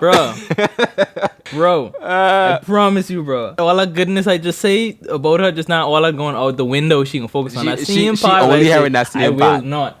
Oh no. Oh no. My number 4 is a kind girl. A girl that cares about people and has a good heart. I like girls who are like, she just a good person on the inside. Like, bro, she can't stand to see animal cruelty. You know, just a wild example, but this is the only way I could explain it. So a compassionate girl. I guess that's the way to put it. Yeah, I guess the better way. You know, I don't be saying these words right, but that's what I was thinking of. I like a girl who's just compassionate, just a nice person overall. So that's my number 4. And number 3 is a natural nurturer. Kind of leaning back to what I was saying about the acts of services. The natural nurturer, anybody who can make my life easier. You know, just someone who can look out for me, because I know I don't look out for myself. Number 2, more dry. Number 2, a conversationalist / a best friend. I like to feel like my girl is my best friend, bro. See, they saying we could do everything together. The reason I say conversationalist too, and I slash it as best friend, because I know what I do for a living. I talk for a living, basically. And so I like girls who, you know, it never feel like the conversation dying with her. Number 1, same thing as you, career-driven / intelligence. I love girls that book smart, bro. I don't know why, bro. If she got a degree, and a plan, because you need both. You need a degree and a plan. Yeah, degree without a plan, bro. That's just a piece of paper. Exactly. And it's funny because I don't got a degree. Kind of leaning back to what we saying earlier. Like, how you want something that you don't got? But okay, if you're looking at the technicality of it, a degree basically saying that you skilled or certified in a particular thing or a particular area. I mean, it's no degree for YouTubing, but or for video editing or movie directing, but you skilled. I would say that you skilled or certified in that. That ain't really way Video too far editing off. and stuff. You understand? The only difference is just that the degree is formal. It's from an institution. I like intelligence from a girl. I gotta feel like my girl's smarter than me. I could go to her and be like, could you write this letter for me? You smarter than me. She'll write that email. Hey, could you talk to this people? Could you talk to because I you talk better than me. Boy, Christian, you setting these standards high. These girls looking like, damn, he want this, that. Oh, Lord. Hey, I think I ain't asking for nothing in a way, I ain't asking for nothing you gotta pay for. All these stuff I saying, you should want that for you. I also think, even though those standards high, I also think they reasonable and they practical. Every last one of them. Girls just be acting for some attributes that is almost unattainable, bro. So that's my number 1 to 5. You got none right. Bro, I think I just needed a little bit more time. And I think you put a little bit too much time into yours. You probably had yours straight before you even asked me to do mine. I'm very disappointed that you didn't get the career-driven one. You should know me. Well, no. I mean, but independent, that kind of counts, though. I mean, if she independent, she career-driven. Well, that's why, remember when I asked you, I was like, be specific. What you mean by independent? And I was letting you explain it, but it wasn't connecting, like, all the way on my, that's why I was asking you, be specific what you mean. Because he was kind of almost there. She got her own thing going on. Like, she ain't got to depend on you for really nothing. Like, because I know you like a woman that's independent. Like, she got her own goals, her own career, like her own money, her own everything. Like, she don't necessarily need you, she wants you. Yeah, but I feel like that counts for me. You gotta give me 1 point, man. Come on now, you gotta give me that one. I scrapping for points right now. You gotta give me that one. Come on now. I see what you're saying, but like, it ain't there all the way. Like, independency, I like that, but you almost there. I'll give it. You get 2 points. Give it to me, bro. That's my point. Okay, so you have 3 altogether. That counts. 3 versus 9. Let's do turn-offs now. Last but not least, turn-offs. I feel like I ain't get this right, bro. I'm gonna say the points one more time. Right. The points is 3 versus 9. Bradley's getting beat bad, bro. Number 5 for your turn-off is she is a gold digger.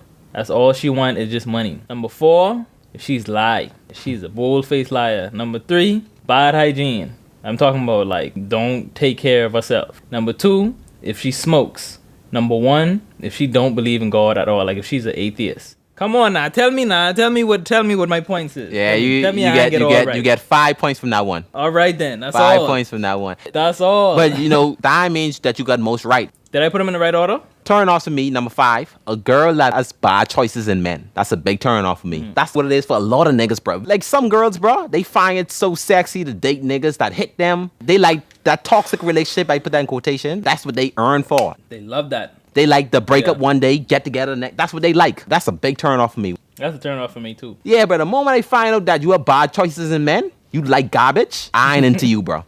So that's my number 5. Number 4, social media / money obsessed female. So you got that. You know, me personally, I'd prefer not to date a girl that does social media or anything in the industry.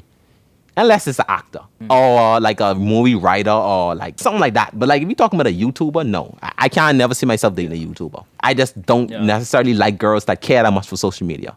That's the one thing I can say I liked about my ex-wife, bro. That girl did not care nothing about social media. Not once in that relationship she asked me like, Christian, could you post me? Never once in that relationship she asked me that garbage. You know? So there was never no argument to it, like why you didn't like my photo, why you didn't share it, none of that? Hell no. If anything, she'll tell me like, Christian, put your phone down. We having fun. You know what I mean? If anything, she'll tell me That's that. beautiful. That's wonderful. Let me tell you something. That's a luxury, bro. Some people cannot say the same. Some people, bro. I used to talk to a lot of people, bro. I used to be like, what the hell? Like, bro, like the whole relationship is social media. That's all it is. It's a social media relationship. That's the type of generation we living in, bro. Facts. A social media relationship, bro. She didn't comment on my post, but I saw a comment on this other dude post at the same time that I posted. If anything, it was more so me trying to get her to post more, and I was trying to take pictures of her, like, hey, let's post this on your Instagram. And, you know, she never cared about that. It was more so me trying to push it on her. I find that so sexy. Number 3 for me is a frequent smoker, curser, partier, or drinker. Frequent. I know that was high on your list. Yeah, I ain't too big on smokers. I eased up on it a bit, but I don't know. I don't think I see myself marrying a smoker. Even if she smokes like once or twice a month? I don't see I just don't see that. You know, if you do it cool, I mean, I'm talking about it like for a girl. If you do it cool, but I don't think I see myself marrying that. Why? Like, what's the reason? It just ain't attractive to me. That's it. Okay, I respect that, yeah. Number 2, I put it / a dumb / nasty girl. I have a pet peeve against dumb girls. I don't like dumb girls, bro. You know, you can talk to certain girls, you can realize ain't nothing in their head. You ever realize that? Like, bro, hell no, bro. I don't know how people do it, bro. I can't talk to girls when you realize the girl got nothing in that diamond. You everybody know that girl. I think that's a target for some men because they realize that they could manipulate the girl. A lot of niggas don't want no girl who could have really outsmart them like that because, I know I can't do much with this girl. She'll, you know what I mean? She'll protest. But if a girl dumb, cheat on this girl, she never realize. She never realize. She never realize. I exposing niggas. I exposing niggas in this episode. Yeah, that's good. Expose the girls, expose the niggas too. Everybody gotta get it. Not even just the girls, bro. See they saying? I put dumb / nasty girl. Nasty meaning kind of like the hygiene. That's why I give you the point. I like clean girls. Like, your room can't be dirty, bro. That's just a turn off to me. Like, when I look at your room, it gotta be clean. Your room can't be dirtier than mine, bro. See, like, exactly. I just gonna say that. Like, for me, I ain't the most cleanest person, but I do know for a nigga, I'm very clean. When it comes to a girl, I feel like girls should be much cleaner than niggas. I really do feel that way. And so, I just can't take it when I see a girl room nasty, bro. You know? Because that shows a lot about you. And especially if you know I come in here, why is your room nasty? For real. And number 1, atheist, like you say. And so, that's my number 1 to 5. Yes. What? I got 8 points now off that. I got 8 points in total now. Hey, you know what's funny? Shoot. You still got less than me. I mean, you only got 1 more than me. I didn't even say my last list yet, and I have more than you. So I win either way. Man, let's ride, man. Let's just go. Let's just play the game, bro. Okay. I'm just trying to make myself feel good. Oh, I got 8 points. I bet at 9. That's it. But I told you from the beginning, though, I'm confident with this turn off list. That was my strength right there. Sorry to backtrack, right? But on my turn on, she was like a beautiful girl. Why you say that? Like, curious. What make you think that about me? That I want that? Of course, everybody want beauty, but I mean, yeah, but like all the girls you ever had was beautiful. That had to be, and there ain't nothing wrong with that. Ain't nothing wrong with having a beautiful girl. Like, have you ever thought about that? Yeah, of course, but beauty ain't, I even think, I honestly don't. You wouldn't see that as top 5? No, not top 5, probably top 10, somewhere at the bottom. There's a lot of other things I like, I mean, just like the girls who you ain't even have no romantic relationship with. I mean, it's just like all of them, it's just beautiful, just like physically attractive. What you know about it? I'm thinking like, yeah. What you mean? What I know about it? How you know the girls? Like, who you know? I know every single gal you talk to now. I got a whole profile on you. Nah, I'm only joking. I mean the ones that I've seen. Yeah. Some of them girls I be messing with though, I ain't cap. The little situationships I be in. Situationship. Yeah, some of them don't have nothing in their damn head, bro. And so when I with her, I be like, nigga, Christian, I ain't in this for just sex.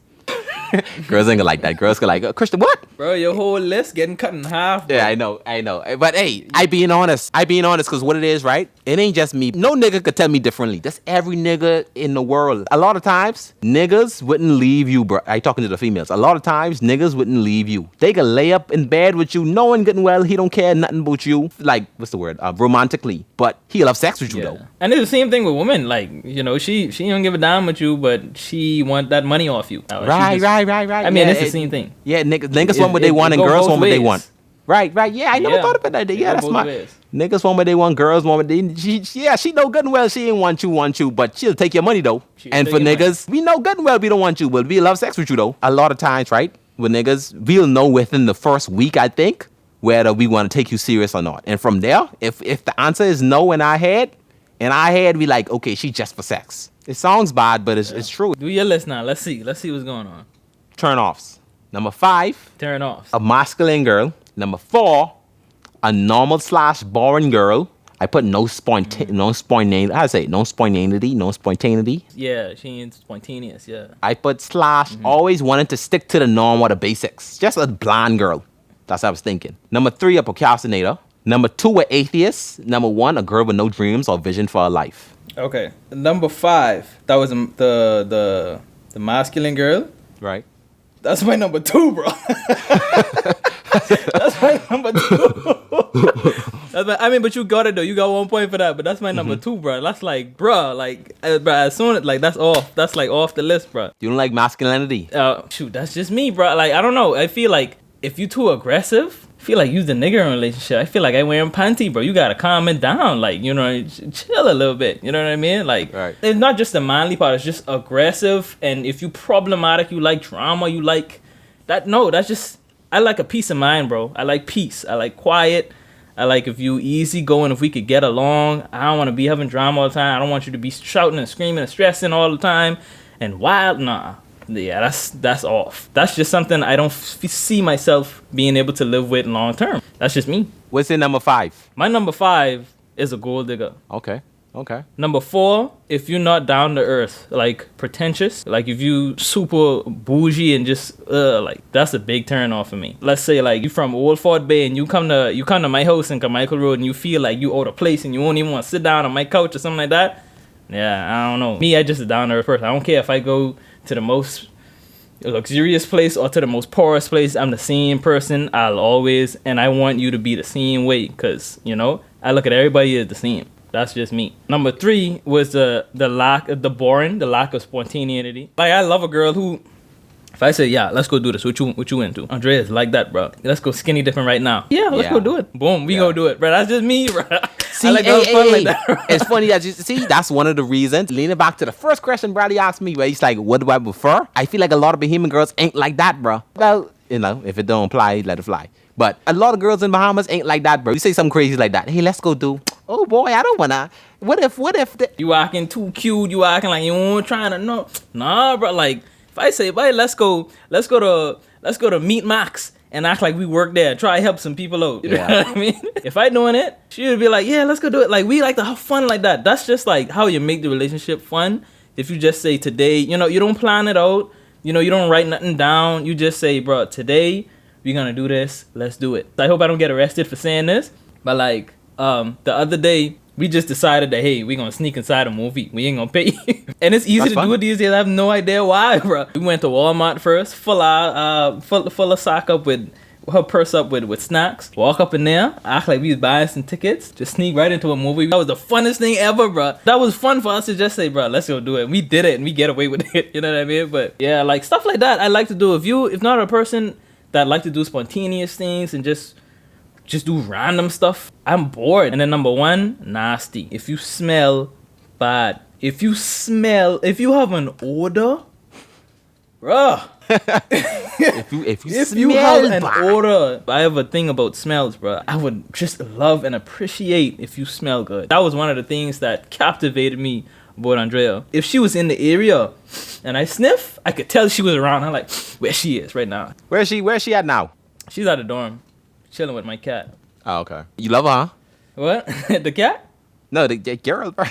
The cat. Oh, of course. What kind of question is that? I mean, of course. I don't think you never told me, like, of course I do know you love her. I don't think you never told me that, though, like, bro, Christian, bro, I love her, bro. Well, I probably told you that in another way. Like, I tell you the things that we do together and like, what I love about her. That's another thing when it comes to, like, you know, words of affirmation and stuff like that. On my part, and that's something I need to improve on in our relationship. She's big on words of affirmation. I'm not. So Right. she really appreciate, you know, for me to, you know, say certain things and stuff like that. For me, I'm more of action. I showing you that more than I telling you that. I doing better. I improving. It's all about progress. It's all about compromise and getting better and trying to adapt to, you know, the interest or what your partner likes and vice versa. Everybody I talk to, I'd be talking about my girl, so they know I love her. You know what I'm saying? Sure, I could tell. I love her. Real talk. Shoot. I love her more than you. What? Anyway, how many points I get from that one? I got 2 points. 11 Still to close. 8. Yeah, you got close. Still close. Hey, Close-ish. that's a good game. I closed the gap. A little bit, but you still lose, though. At the end of the day, your screen say L, my screen say W. Hey, but I thought you can put it up just so people know. Hey, I ain't went out without a fight. Hey, we challenge anybody. Play the same game with your friends. See how well do you know your friends, you know what I mean? You could be surprised to know because, definitely. like, Bradley said some stuff to me, like, I was like, huh, why you think that? And he said some stuff that I didn't know that he realized about me. And I was like, okay, that's, you know, it's always dope to find out new things or find out how people think of you, Yeah. you know? So, I like enjoy that game. playing that game for real. For sure. Anyways, I just gotta show you this video. This kind of leaning about something we said earlier, where he's like, a nigga would know he don't want you good and well, but it's still lay up with you, having sex with you. This is something, you know, similar to that topic we was talking about. So let me show you this video. How do I tell her I lost feelings? I be trying to tell y'all don't be trying to listen to me, man. Bro, guys could be laid up with you every day just like that and not have any type of feelings for you at all. Y'all really fail to realize that him not having feelings for you does not stop him from acting like he does. A lot of these guys just be wanting y'all around for the comfort. Like that one girl that they could just always go back to. It doesn't really mean, like, you feel me, like they plan on having like a real future with you feel me? So I had a bestie tag me in this and she wanted me to speak on it. And what's so crazy about it is it literally took me 12 years to understand this concept. I have been dating this guy since I was 13 years old. I swore to God that this was my husband. I was so in love with him. And it literally took me 12 years to realize that this man does not even like me. Like, yes, he will lay up with me all day. We will hang out. We will go to the movies. We will go out to eat. He will munch on this pom-pom. Okay? But that man did not like me. He liked the perks that I came with. He liked the company. He liked stealing my energy like a vampire. And what a lot of women don't realize is that men are not like us. A lot of us women, I feel like majority of women cannot sit around and fake a relationship with somebody we don't really like. At the least, we're going to be disgusted. Like, ew, sir, like, get off of me. But for whatever reason, men are literally capable to be laid up with you for months, weeks, years, and not even like the person that you are. I saw somebody respond to this creator and say that he should be talking to the men and asking them why are they like this, also telling them that they need to stop being like this. But honestly, I think that it's so ingrained in our society that it's not something that can be changed. I think that as women, we have to take responsibility for actually taking hold of these signs when they're sent to us, when we see them, instead of ignoring the red flags. Because yes, men are good actors and good liars, but us as women are very great at ignoring the signs. Us as women, we're very great at making up things in our head and telling ourselves stories that aren't true. So at some point, we have to take some type of responsibility and learn that these are the games that men play. So we got to learn how to play or get up out the game, girl. Because they trifling out here. They trifling. Stay safe and don't trust no man. Man, I ain't gonna lie. Okay, I agree with her, but I feel like a lot of her viewpoints were almost one-sided in a way. Like, don't act like women don't be doing the same thing. A nigga, if he has the right reason to, he'll go for yes, bro. He'll have you thinking he is some nigga who he is not. He is definitely not. I have actually seen it firsthand, bro.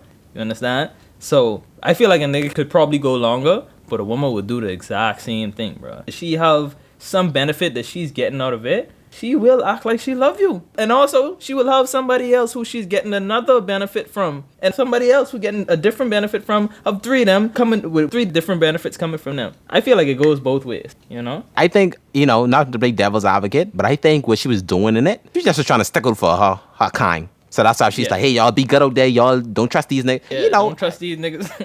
I think she know good and well in her head that girls do it too, but I think she's just trying to stick up for her kind. But, like you say, bro, girls do it too.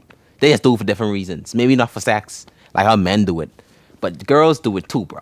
She can't say, don't trust these niggas. Don't trust nobody these days. I mean, if she come with a solid argument like that, you gotta come with both sides to the story. You can't be coming up with just one-sided stuff, She talking about society and stuff like that. In society, girls be doing the exact same thing. I feel like niggas way more deceptive and more savage with it. Niggas would go to extents to whereas, like I said, they would do it longer. They would go 5, 10, maybe 20 years holding on this image to try to make the girl seem like you in love with them. They would get married to this person. They would have kids with this person and be with another woman. Be in love with another woman, have kids with another woman. Sometimes they'll be with another man. They probably don't even like the same sex. But, they want to still be with that person and have kids with them, probably to keep up an image of, wanting to look straight.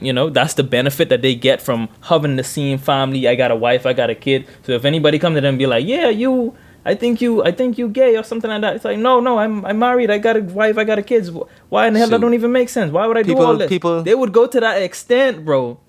I was just about to have that ask. image, bro. I honestly, this is a true question. Like, I honestly don't know. People go to that extent to just seem straight. It's that deep. To seem straight, bro. I thank God a lot of times for being exposed to so many different things, and shoot, like that helped me to be a more understanding person, to understand and not judge people.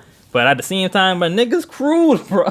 I've heard of stories, bro, where niggas, I'm talking about, especially in the Bahamas. I can't attest to any stories, in the U.S. I'm sure it probably does happen, but I know in the Bahamas, because it's such a homophobic place, that people will go to the points to where they want to be in a very long relationship, have kids with the person, marry the person, just so they can give off the image that they straight when they really gay. They would do that, bro. Like, I promise you that would happen, bro. I really hope somebody would agree with me, bro. I agree with you, because it making so much more sense. Because at first I was like, people would do that much just for, it ain't that deep. In my head, like, why don't you just live your true self? Why you doing all that? Because of the type of mindset that you have, You're an open-minded person. I don't even see that as deep. Like, come on. Why would I want to even, if I gay, I'll just go, you know what I mean? But some people, bro, because of that pressure, that social pressure, especially if they in some kind of high position in society, they have some kind of job that require them to have a particular image. Like politicians? They will go and get married. Say it again? Like politicians? Like politicians, some kind of public figure. You would be surprised, bro. But like, it's okay. You know what I mean? It shouldn't have to come to the point where you want to create a whole image. And when it comes to politicians as well, that's their job, to have and maintain an image. So even if you gay, and you really want to be a top politician in the Bahamas, and you want to be openly gay, that might not work out, realistically speaking. And you almost can't blame them, because that's what society, forced on you. But men would really go to that point. That's the point I'm trying to make. Hey, bro, this remind me of that one meme I saw a while ago. I saw it on Facebook, bro. I don't know what the word was. I was hurt, if that's the right word. I was hurt to read the comments on it. It was like something about, I'm sure everybody's seen it before. Would you rather have a gay son or a thug son? And there's a picture with a guy with a gun and then some gay guy on the next side, whatever, right? I read the comments, bro. Most of the men, and it was black men for what I've seen, what I was looking at. Most of the men, bro, they was like, not in a million years I'd want no gay son. I'd much rather a thug son than a gay son. And they saying all kind of stuff in the comments. I was like, bro, being gay is really that hurtful to people. I never understood that concept, bro. Like, just how I think, right? I ain't gay, of course, but it's like, I don't get why someone being gay would like get so much into your soul. Because some people act like, because you gay, and I didn't even know you, because you gay, it's like, nigga, get from around me. I don't like you. I hate you. Yeah, like, I don't get that type of hate, bro. Get out of my sight, bro. I hate being around you. I don't want to be in the same place with you. Like, they would go crazy, bro. I never understand. And it's so bad in Nassau, bro. Any Caribbean country, I would say. Like, it's so bad in Caribbean countries, bro. It's like, I broke it down. I was like, bro, why is it that another man that you don't know, why is it that because he like his own sex, why is that so hurtful for you? Like, why you care so much? I never understood it, boy. I feel like the most homophobic people are secretly gay. If you like die hard, like, bruh, I don't like, bruh, I can't stand to see a gay nigga. You gay. If that hurting your soul so much, bro, you probably mad that person have the courage to be openly gay and you don't. I already know your answer to this, but answer it anyways. Would you rather a gay son or a thug son? And why? Okay, honestly, there's pros and cons to both of them, bro. If you got a thug son, there's a possibility if he really who he said if he really thugging, like really in the streets, really doing what he say he doing, he gonna end up dead or in jail. You know, the cliche. Both of that are stress for you. You get in jail, you gotta try to pay for bond, you gotta try to get him out. He can be getting bongy in jail. His mental health is not gonna be there. It's gonna be stress for you. If he's gay, well, for me, the worst con I could think of that would probably shock me, if I walk in on you having sex with another man, I'd be like, dang, I'm scarred for life, you know? But I ain't gotta worry about you being dead. I ain't gotta worry about you going to jail. I ain't gotta worry about, you know, having to make funeral arrangements or trying to bail you out of jail or try to, all that stress. The only problem I would have to get over is getting myself to like love you and unconditionally. I mean, I could love you unconditionally if you're a thug as well, but I still risk losing you to the system or to death. You understand? But I ain't gotta risk losing you if you gay. I just gotta say, okay, let me learn how to love this kid unconditionally, because I can't change the fact that he's gay. And if I don't love him, then that's not unconditional love. I ain't practicing what I preach as a parent. What would I be able to deal with more is a gay son. I ain't trying to have no kid who I'm end up gonna lose to gun violence and all kind of stuff. Like, bruh, like, you gotta really think about that. People who saying that, yeah, I'd rather have a thug son, they ain't really thinking down the line, bro. He could be a gay son, but at least he's, you know, doing what he gotta do, successful in life, pushing the family forward. The only thing is that he has his own sexual preference, and that is no problem with him. That's the problem with you, that you gotta get over, that you gotta learn to accept him and stuff like that. But if he's a thug, you gotta pray every single night that he come home. You gotta watch your own self, because you might be a target from some nigga some person that's trying to kill him. Police knocking on your door. Right. It's way more stress when it comes to the thug. It's way more things that you got to deal with. This topic is so deep for me. Like, honestly, with this one, bro, I don't think I could be friends with someone who honestly could say, but I'd rather a thug son, bro. I don't want no gay son. Like, bro, that tell me what kind of person you is, bro. If that's what your choice is, I could be a Carmichael road boy still and accept it. But I don't think I want to be friends with that person, though. I honestly, and then maybe just me, I don't see no cons in having a gay son. Not one at all. It just ain't that deep for me, bro. I would honestly, I would love to have a gay son. Would I choose that for him? No. But it's like saying, like, if my son was gay, so be it, bro. I'd still love that nigga, bro. See what they saying? He's even so deep, and probably people can be like, okay, Christian, that's where I get disconnect right there. But it's so deep for me, though, with this topic. If my son was gay, and it's really important for him to say Christian, he's like, Dad, it's very important for me. They having a gay pride walk somewhere. It's very important for me if you could come with me. Honestly, I would go. Like, it's that deep for me. Bro. I'd go. I mean, shoot. I'll admit it right here on this podcast, bro. I've been in settings where 90% of the people around me was gay. I promise you, bro. It was this setting in the Bahamas. It's like, it's underground. It ain't even like a public place. It's like this place where, and I have gay friends, so that's how I ended up there. You know what I mean? Shoot, it was like, hey, I know people was wondering about how the hell you get there. Yeah, how did I end up there? yeah, I got gay friends. So, you know, just in case people wondering, yeah. But yeah, I ended up there, shoot, sitting down, having beds and stuff like that. Bro, it's cool, bro. It's like, it was okay. Like, I didn't feel like, damn, like, it's like you go into a regular setting. People just come in, trying to have a good time, drink, eat, laugh, this and that. I was surprised myself that, hey, you know, it's okay. You know what I mean? Would I do it again? If I'm going with them guys, it got to be with them guys. Like, I ain't going by myself. I'll do it again. Like, cool. It's cool, bro. When it comes to that, I like to be around people who are accepting of other people. One thing I've realized about gay people is that because they went through that, they're more accepting of other people. If you have your own preference, your own taste, your own anything going on, they accept you more. Like, they accept you. Like, it's cool. Yeah. And I love people like that, because I'm that type of person. Like, I like You know, whatever weird thing you into, like, cool, I accept you like that. So I mean, like, if you're really saying that you would rather have a thug son than a gay son, that says a lot about you. Yeah, that's disappointing. And when I mentioned that the only con would be me having to get over that fact, that would be like the only possible thing, if that. But even if there was any con, shoot, with that you wouldn't even gotta explain yourself really, because bruh, whether your son straight or not, you don't want to walk in him having sex. That's normal. Yeah, you know what I mean? So it's like, yeah, so it's just, you know, certain things that may shock me. I'd be like, yeah, but nothing, bro, nothing in the world, whether it's being gay or anything in the world, anything other than that, that'll make me hate my son. It's all about unconditional love. Some people write off their whole, like, they excommunicate their children because of their sexual preference, bro. I don't feel like that's true love, bro. Facts. I say, bro, what kind of world you living in to where you could knock off your whole son just because he gay, bro? Like, what kind of hate do you have in your heart? It's something that's been on my chest for a long time. You were saying one of the reasons why you like gay people is because, like, personality-wise, is because, I just say personality-wise because, yeah, I would make it seem weird. One of the reasons why you like gay people, you said because they more accepting. Like, you feel like you could tell them more, etc.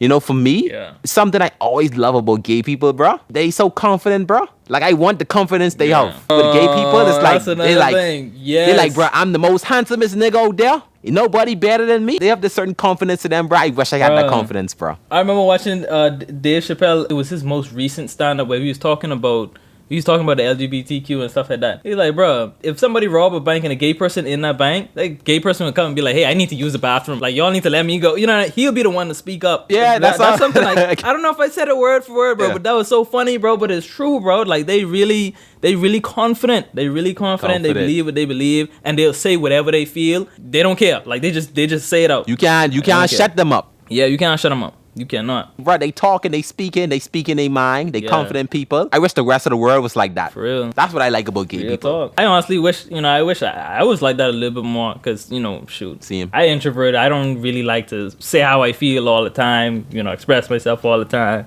I wish I was really more like everybody has that one. You can learn something from anybody. Facts. Everybody has that one friend, or even if he ain't just a friend to you. Everybody know that one gay person, bro. You can't take that person to no restaurant. Because if that chicken tastes bad, he can speak up. He can be like, excuse me.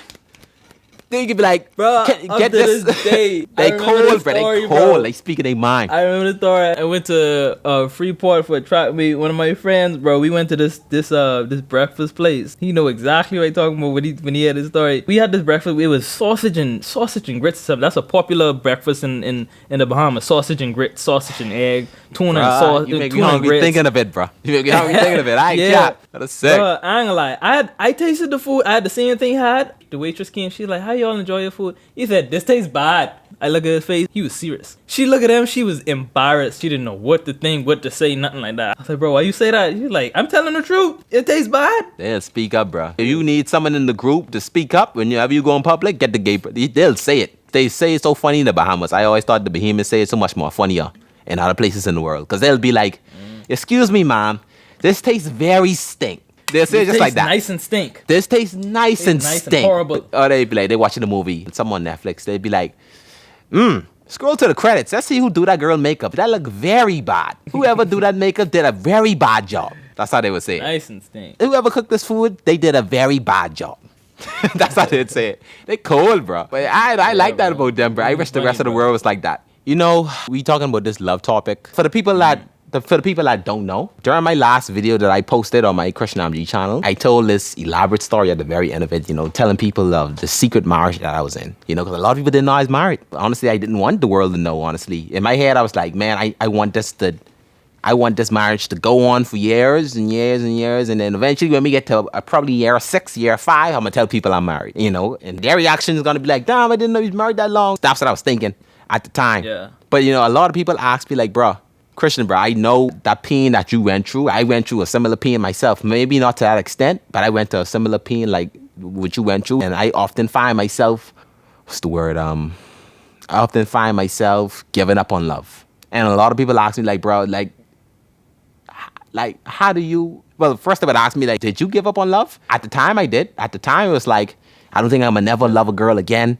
I don't think for the people wondering what the hell the girl did to me, go watch the last video at the very end. Yeah. But at the time, I remember it was like, how do I go from here?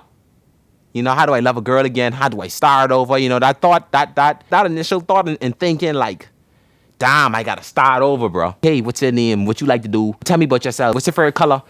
That, bro, it's like I gotta start over. That's one of my biggest pains at the time. Like, and the worst part too, getting to know the parents and all that stuff, right? That's one of the worst parts. But so yes, people often ask me like, bro, Christian, how do you find yourself to not, after all the stuff that you went through, how do you find yourself to not give up on love? And the thing is, I still searching for that answer, you know, because I don't know. I think, you know, and it's cliche to hell, but time kind of healed that wound for me. I remember at the time when I was going through it, I think I called Bradley. Bradley was like, second person I called. Literally the day of, bro, when it first happened to me. When she first told me I called Bradley, bro, I was so hurt, bro. Let me ask you a question. Because I remember at the time I was putting on this face like I wasn't hurt. Like, you know, like come on, you can't hurt me. Could you realize at the time that I was hurt, or it looked like I was hiding it well? I could tell that you was trying to be tough. It didn't seem like you was unfazed. Like, but your tone of voice was just like, it was low, it was, you know, gloomy, but it wasn't like you was crying and flicking, you know what I mean? You was trying to keep it together. It wasn't like you was trying to hide anything, like hide your true feelings or anything, but you was really trying to keep it together, like not break down and just, you know, ball out and stuff like that, which I respect, bro, because if you would break down crying, I would have started crying too, bro. That made me strong.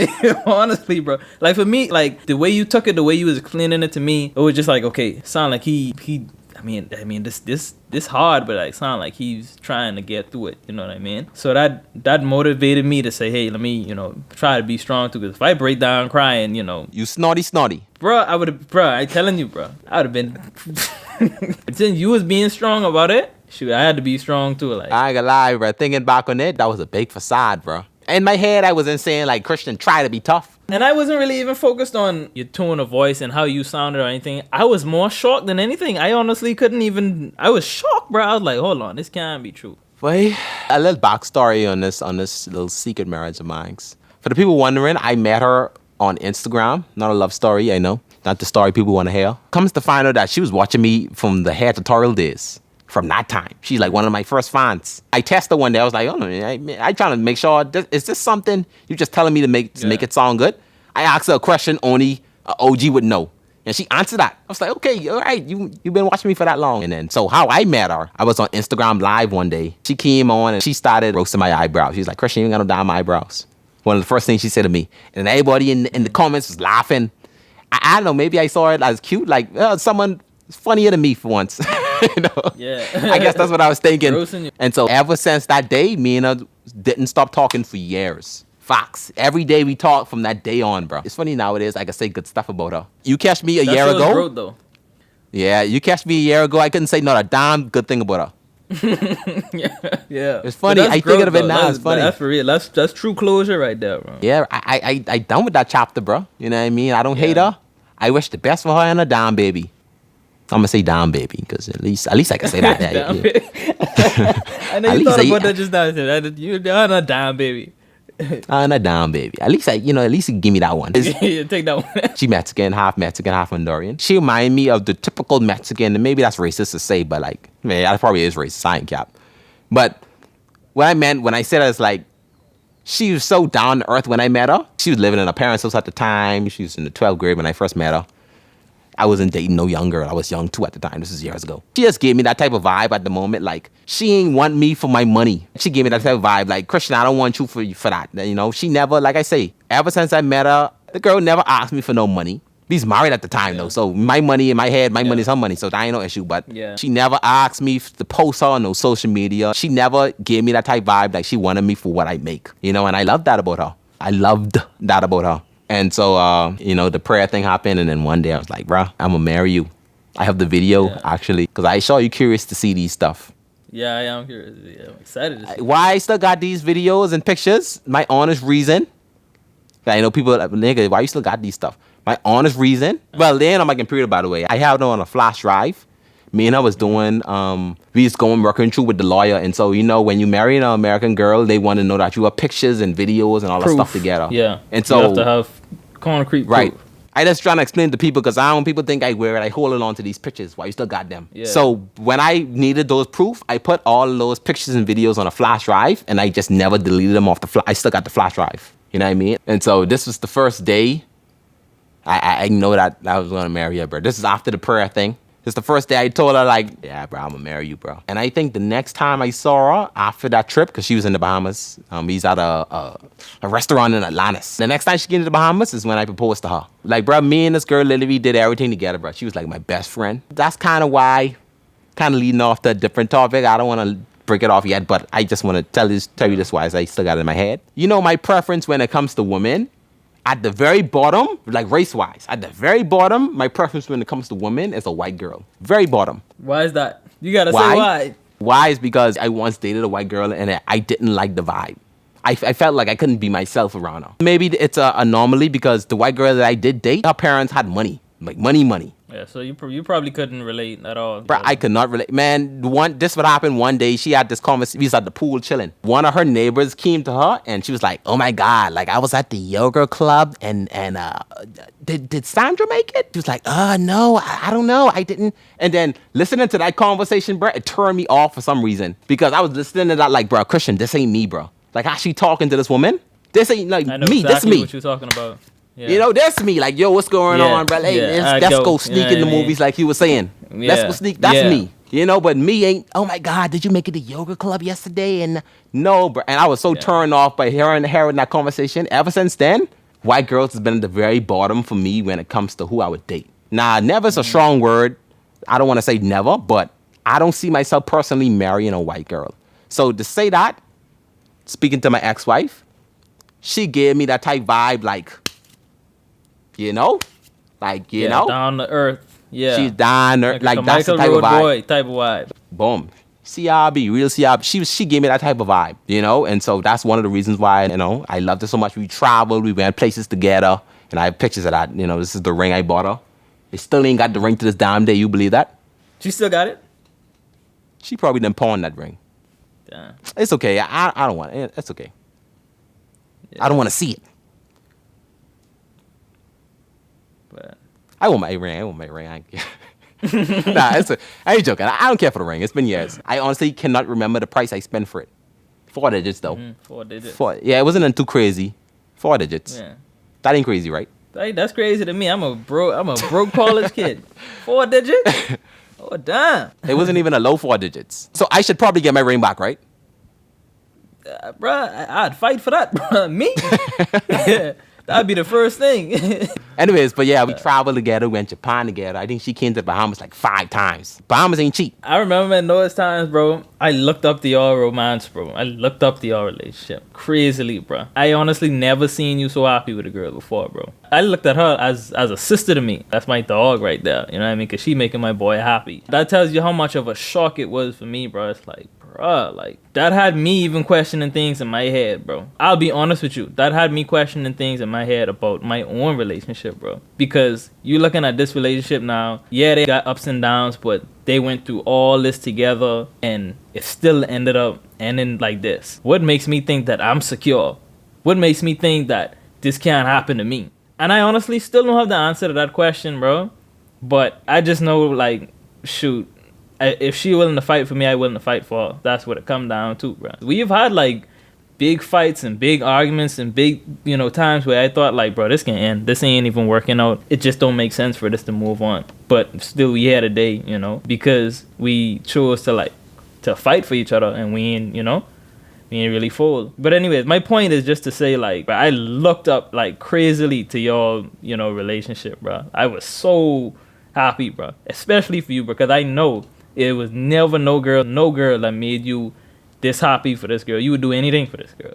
Yeah, I think that was our problem, like you say, the fight part. I think more so her. But at the same time, it's a weird thing nowadays. It's a weird thing for some reason. I don't want to throw all the blame on her, because I know it ain't all her. But she did the ultimate thing that kind of broke the whole thing. But like, I think that fight thing, like what you were saying, that was our issue. I think she didn't fight for it because we was arguing a lot. We was going through some stuff, but I think we didn't have that fight in us. I was willing to fight, but I think And I had, she was like, okay, I giving up. Let me go do what I gotta do. And you know, it was the wrong way of doing it. And we's married too. But you know, if we had more of that fight like y'all have, maybe it would have still be a thing. I feel like that's what it come down to, bro. Because it's inevitable, bro. You will face all kind of crazy things in your relationship. She might end up doing some things that she never thought that she would do. Same thing with you. But like, if y'all wanted to come together at the end of the day, before the night end, before y'all go to sleep, and say, "Boy, let's talk." You know, let's communicate. Let's see how we can move on from this. I ain't letting you go. I don't care. Like JC said, I ain't leaving. This house could be burning out. I ain't leave. I think he said that in the lyric. I ain't leaving. I never heard that one. That's the type of mentality you gotta have. I am not leaving. No internal or external thing could break us apart. That's the true marriage is. It ain't about, okay, yeah, we married, we got this certificate and this and that. No, like, it's about, are you willing to fight for this person for the rest of your life? Because that's what you will be doing, fighting for this person. Because sometimes she gonna be in this point where she don't feel like fighting. She too tired, like she worn out. And you gotta be the strong one to say, hey, let's go, I'll carry you. And then vice versa, you know? Amen. It's the only girl I've ever introduced to this day. To this day. Only girl I've ever introduced to my mom before. My mom thought I was gay. And your mom loved it too, right? My mom loved her, bro. My mom was shocked too, you know? My mom was actually the first person I called when I got the news. Man, I was going through a real depression, bro. And you know how I know that she knew I was going through it, bro? And which is abnormal for her. Every other day, not every other day, every day, probably twice a day, she would just go in my room, open the door, look at me, and then leave. I guess she's trying to make sure I ain't doing nothing crazy with myself. You know, like I think that's what it was. Bro, I'm laughing because that's so characteristic of her. Like, she would do that for me. Bro, your mom is the most funniest mom I ever, bro. She really could be a stand-up comedian, bro. Christian's mom is funny. Like, funny, bro. You probably get it from her, bro, honestly. She ain't that funny. She's funny to me, bro. She is funny, bro. Naturally, too. She don't try. But what did she say? What did she say, like when you broke the news to her? Honestly, boy, I couldn't tell you. I can't remember. Bro, you know what my mommy would say? She would say, "What did you do wrong?" She would blame me. I swear to God. Ain't no way you got a girl as good as this and something go wrong, something like this go wrong. You did something. What did you do? I telling you, bro. My mom love my girlfriend, bro. Oh, okay, I was gonna ask you a question, right? Is that a Haitian thing, or is that with just your mom? That's unique to your mom. No. That's just with my mom. As a matter of fact, If it comes down to it being a Haitian thing, no, bro, my mom would kill over me, bro. Especially because I'm the last son. Culturally, like, the last son is, like, basically the favorite. You know what I mean? Right. But I'm saying that's because she loved her so much that she would say, yeah, what did you do wrong? You did something wrong for this to happen. So I was probably thinking that your mom probably did the same thing because she loved her. Nah, my mom didn't. My mom didn't do that, you know. My mom didn't do that. Well, you know, now that you say that, you know, I don't want... When I told my story the first time, sometimes I think back on it when I told my story the first time that I didn't do the story as much justice as I could have done it. You know, when someone telling the story, they only say they part of the story. I didn't say the stuff that I did wrong in the relationship. And there's a lot of stuff that I did wrong. No, I never cheated on her. I never did nothing to the extent that she did to me. Not even thought of it to do something like that to her. Thinking back on it, but it's like, some stuff I want people to know that I did in a relationship that I wouldn't do in my next one. I would say wild stuff to her sometimes. Not that wild. I don't say nothing to her to disrespect her. More so just stuff that wasn't not necessary to say. Stuff I could have let go, you know? You know, that was my hand in it. We got matching tattoos together. This is it. You know, she's making me fat too. I swear this is the biggest I ever been in my life. I like it though. Bro, you got a real gut in that photo. Bro, for the longest time, anybody who know me could tell you, for the longest time, bro, I've been wanting to grow some. I always been too skinny, bro. That's one of my, what's the word? That's one of my insecurities in life. I too skinny. Yeah. And so when I was around her, bro, I was gaining weight. And so I was so happy, bro. I was like, I finally gaining weight. I was never able to gain weight my whole life. I still got the tattoo to this day. Yeah. It means new beginnings. I thought it's so perfect because new beginnings, right? Starting over again. New beginnings. Let me ask you a question. Seeing what happened to me, if you was in my position, would you cover up the tattoo?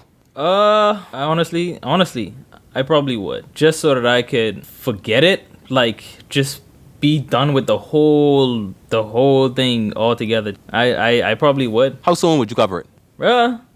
Especially, I would probably cover it when I'm in that grieving mode. Okay. Like when I'm grieving, I'm hating her. I'm like, bro, I don't want to have anything to do with her. Like I look in the mirror and I see that, bro. Like that's probably like one of the first things I do. I just cover that up. I don't even want to think of you. I want to forget you. You're dead to me. If I'm being real and honest with myself, like honest answer, I probably would do that. Yeah. I never thought, not once, to even cover this up for some reason. When I look at this tattoo, I don't even think of her. It's weird because I got it with her. We got it together. Actually, she was the person that came up with it on We Should Put New Beginnings. She was actually the person who came up with it. It's so weird, though. That's mind blowing, though. How did it all came together? I wouldn't even advise you to cover that up, bro. Cause that's a part of your story. That's a part of the value that you're gonna be able to provide to the world. The inspiration you can provide to everybody. Like that's your story. That's you know what I mean. That's like a battle scar right there. You know, some people be proud of that battle scar. Like this right there. Let me tell you about this. Changed somebody's life. That tattoo right there changed somebody's life. You just gotta come into the right conversation with somebody. You know what I mean. And then also it's the idea of new beginnings. I get why you don't cover it up. Me, I probably would out of just like emotion, out of just rage, anger. I just do it, you know, being honest with myself. But I respect that you didn't cover it up. That is funny how life work, bro. New beginnings. And that's right next to the tattoo where it says "Be yourself, regret nothing." It's on the side where it's regret nothing. It's on the same side. No, I never thought of it like that. It worked. I never thought of it like that. Yeah, together, bro. Yeah, I never thought of it like that. On, bro. No, I never thought of it like that. No, it on the same side that say regret nothing. Yeah. That's dope. I can start telling people. I can tell people that's my idea, though. I can tell people. And you did not know that, bro. That's why I tell people I believe in synchronicity. I believe God is bringing things around. Like you won't even know that you were part of a journey right now, and God can bring you right back around, bro. I'm telling you, life's so crazy. There's this one picture I really wanted to show you out of all of these. Probably the ones I was most excited to show you. I was saving it for last. This is actually the first person I even told the story to. I never even told the story in private before. Never. So if you read it, it says, when you're feeling down, don't forget I will always love you. Love Christian, December 10th, 2019. Realize this is the room. This is in the same chair that I in right now, right? This was the last day I ever saw her in person. The idea of this photo, right? We at the top, it said T-Mobile. T-Mobile's on the Bahamas. This is on her phone. So when she was sleeping, right, I went on her phone. At the moment, have you seen this picture? She was cheating on me before then, but I didn't know at the time, you know? And so this was the last day I saw her. Like I say, I was on her phone, and I know what kind of person she is, right? And maybe it's something common with Latinas, but I know she very emotional. I do know every time we would spend time together, and she go home. When she go home, it's like she go through this whole emotional thing. Christian, I with this, and Christian, I want to see you, and Christian, I miss you, and Christian, I don't want to keep leaving. And, you know, she would go through, she would always take it much harder than me, you know? And so my idea behind this photo, right, I was like, I want to put something in her phone, put something in her notes. I want to hide it in her notes somewhere. That way, whenever she feeling down again, I wanted to maybe find a note and be like, damn, okay, you know, I feel much better. And so not knowing at the time I was getting cheated on, I put the date and everything. I left the note in her phone. When you're feeling down, don't forget I will always love you, you know, and comes to find out that I was getting cheated on, and, you know, I still had the screenshot on my phone. I thought it was so funny that I left that in her phone. Every time I look at this picture, I'd be like, damn, imagine the guilt she felt when she saw this in her phone. Yeah. After knowing what she did to me. That's a vibe, ain't it? Yeah. That's probably what just led her to just open up and just say it to you. Yeah, bro. Don't start crying, man. Bro, I really I'm trying to hold it together right now, bro. It's just funny. It's just funny how life works out, bro. Ever since that marriage, bro, I had some girls who I, you know, gotten into like little situationships. Some a little more serious than situationships since my ex-wife. And a lot of them told me, like, bro, you know, the person that you was in that video, you know, who I saw laying on those rose petals, who I saw, you know, proposing on one knee, you don't see him like the same person you was back then. A lot of girls would tell me that. And, you know, I think back on it too, like, damn, I think they right. I realized, like, the me now is much different than the me back then. Because, you know, I think because I've been hurt and I done so much and still gotten hurt, because of that, it's like I lost, and it's sad to say, but I lost a lot of my romantic bones in me. I don't know. What you think? I feel like it could have been worse, bro. There's people in this world who off they self, you know, from something like this happening. Probably something that wasn't even as bad as the situation. I feel like it took a lot of mental strength for you to be able to recover from that how you did. Because like I said, even when you broke the news to me, bro, it was almost scary to me. I'm like, bro, it sound like you taking this too well. You know what I mean? I knew that you was trying to keep it together, you know? But any other person, bro, they don't care about keeping it together, bro. You know, they just they lose it. They lose all motivation, all hope in life. Bro, people commit murder and do all kind of crazy things for one of two reasons: money or love. I feel like it could have went worse. I feel like it could have come to a point where you just wanted to just be violent and just do crazy things. It's a lot of things that people did in this world that was way worse than the way, you know, that you acted. So if it just resulted to you losing feelings, you know, for girls, losing romantic gestures and all that stuff, just losing all that, bro, I feel like that was wonderful. You understand? Because that's something you can get back. When you find the right woman, that's something you can get back. But a lot of people did things that they can't even take back out of that anger. They even got laws. I think it's a law in the US that even pad, you know, the situation where I think they call it heat of passion, where if you walk in on somebody making love to your wife and you hurt them or something like that, it could take some years off from your sentence because of the situation. Because they understand how that can just break you. I feel like it could have went way worse. These girls saying that, they don't understand. Like, they don't feel that pain that you went through, bro. That's my take on it. You know the reason? I just want to say it for the people because maybe it can help somebody out there. The way I got through it, of course, time was one of them, you know, but the way I got through it is like I started writing. And I'm not even a writer. I was writing on my notes. It wasn't on paper. I don't know. I just gotta put that out there. I gonna say just now. I know you don't be physically. It wasn't right. on paper. It wasn't on paper. I started writing, bro. So literally, I have it on my phone. I probably can take it to my grave. I ain't gonna never ever. I think. Never's a strong word. I ain't gonna never ever show nobody what it is in these notes. I've never shown nobody what it is in these notes, bro. But I have these notes. Bro. 10, 11, 12. 12. So literally every day since I gotten the news that, you know, she's doing what she do to me, every day I wrote one note in my notes, and I would just say how I feeling. Every day since then? Every day until it didn't hurt no more. Every day until it didn't hurt no more, I wrote in my notes. One time a day. So literally I have in my notes 12 notes. So it took me 12 days. I wouldn't say I wasn't hurt no more. Let me not say that. But I did it until it wasn't that hurtful to where I felt like I didn't need to write no more. I did it until it went down a stage. Bro, like I said, you dealt with that well. Come on. Who would ever think in that same moment that, hey, let me go write in it? No, they trying to figure out how they can get revenge. The last thing that's on their mind is, let me try to process the thought and write this down. Bro, you had God on your side, bro. Honestly. Because I don't even think you know the benefit that was doing for you. I don't think you knew at that time. I think a therapist would even tell you to go ahead and do that. But a therapist didn't tell you to do that, right? No, a therapist didn't tell me to do that. This is something I felt inclined to do. And like I say, I'm not necessarily even a writer like that, you know, but I just felt so inclined. Maybe I just needed someone to talk to. Maybe that's what it was. But I just felt so inclined to go on my notes and just start typing out what I felt. That's the first time in my life I cried over a girl, bro. Because, bro, it didn't hit me until, let me check, 2 days. 2 days after I shed my first tear, I didn't feel the pain until 2 days after it happened to me. That was the first time in my life going through depression. First time in my life seeing what bad mental health was. Because before then, in my head, what was mental health? That's something people just made up. I didn't know mental health was a real thing until mine was bad. And so, I don't know, that experience has put me into so much perspective with different things in this world. And it gave me a better understanding on how to help people go through what I went through. Because I know at the time what I didn't want to hear. I know at the time would help me. Like Bradley said, everything happened for a reason. You know, the top 2 things he showed me, that kind of amazed me. I didn't care. I can start telling people that story. No, for real, bro. That came to get us all, and you end up on top, bro. Because you're not heard about it anymore, I wouldn't even try to forget it. I would take that, archive that in my mind, and use it when needed. You want to forget it to a certain extent, but you don't want to completely forget that because that's a part of your identity now. That's a part of who you are.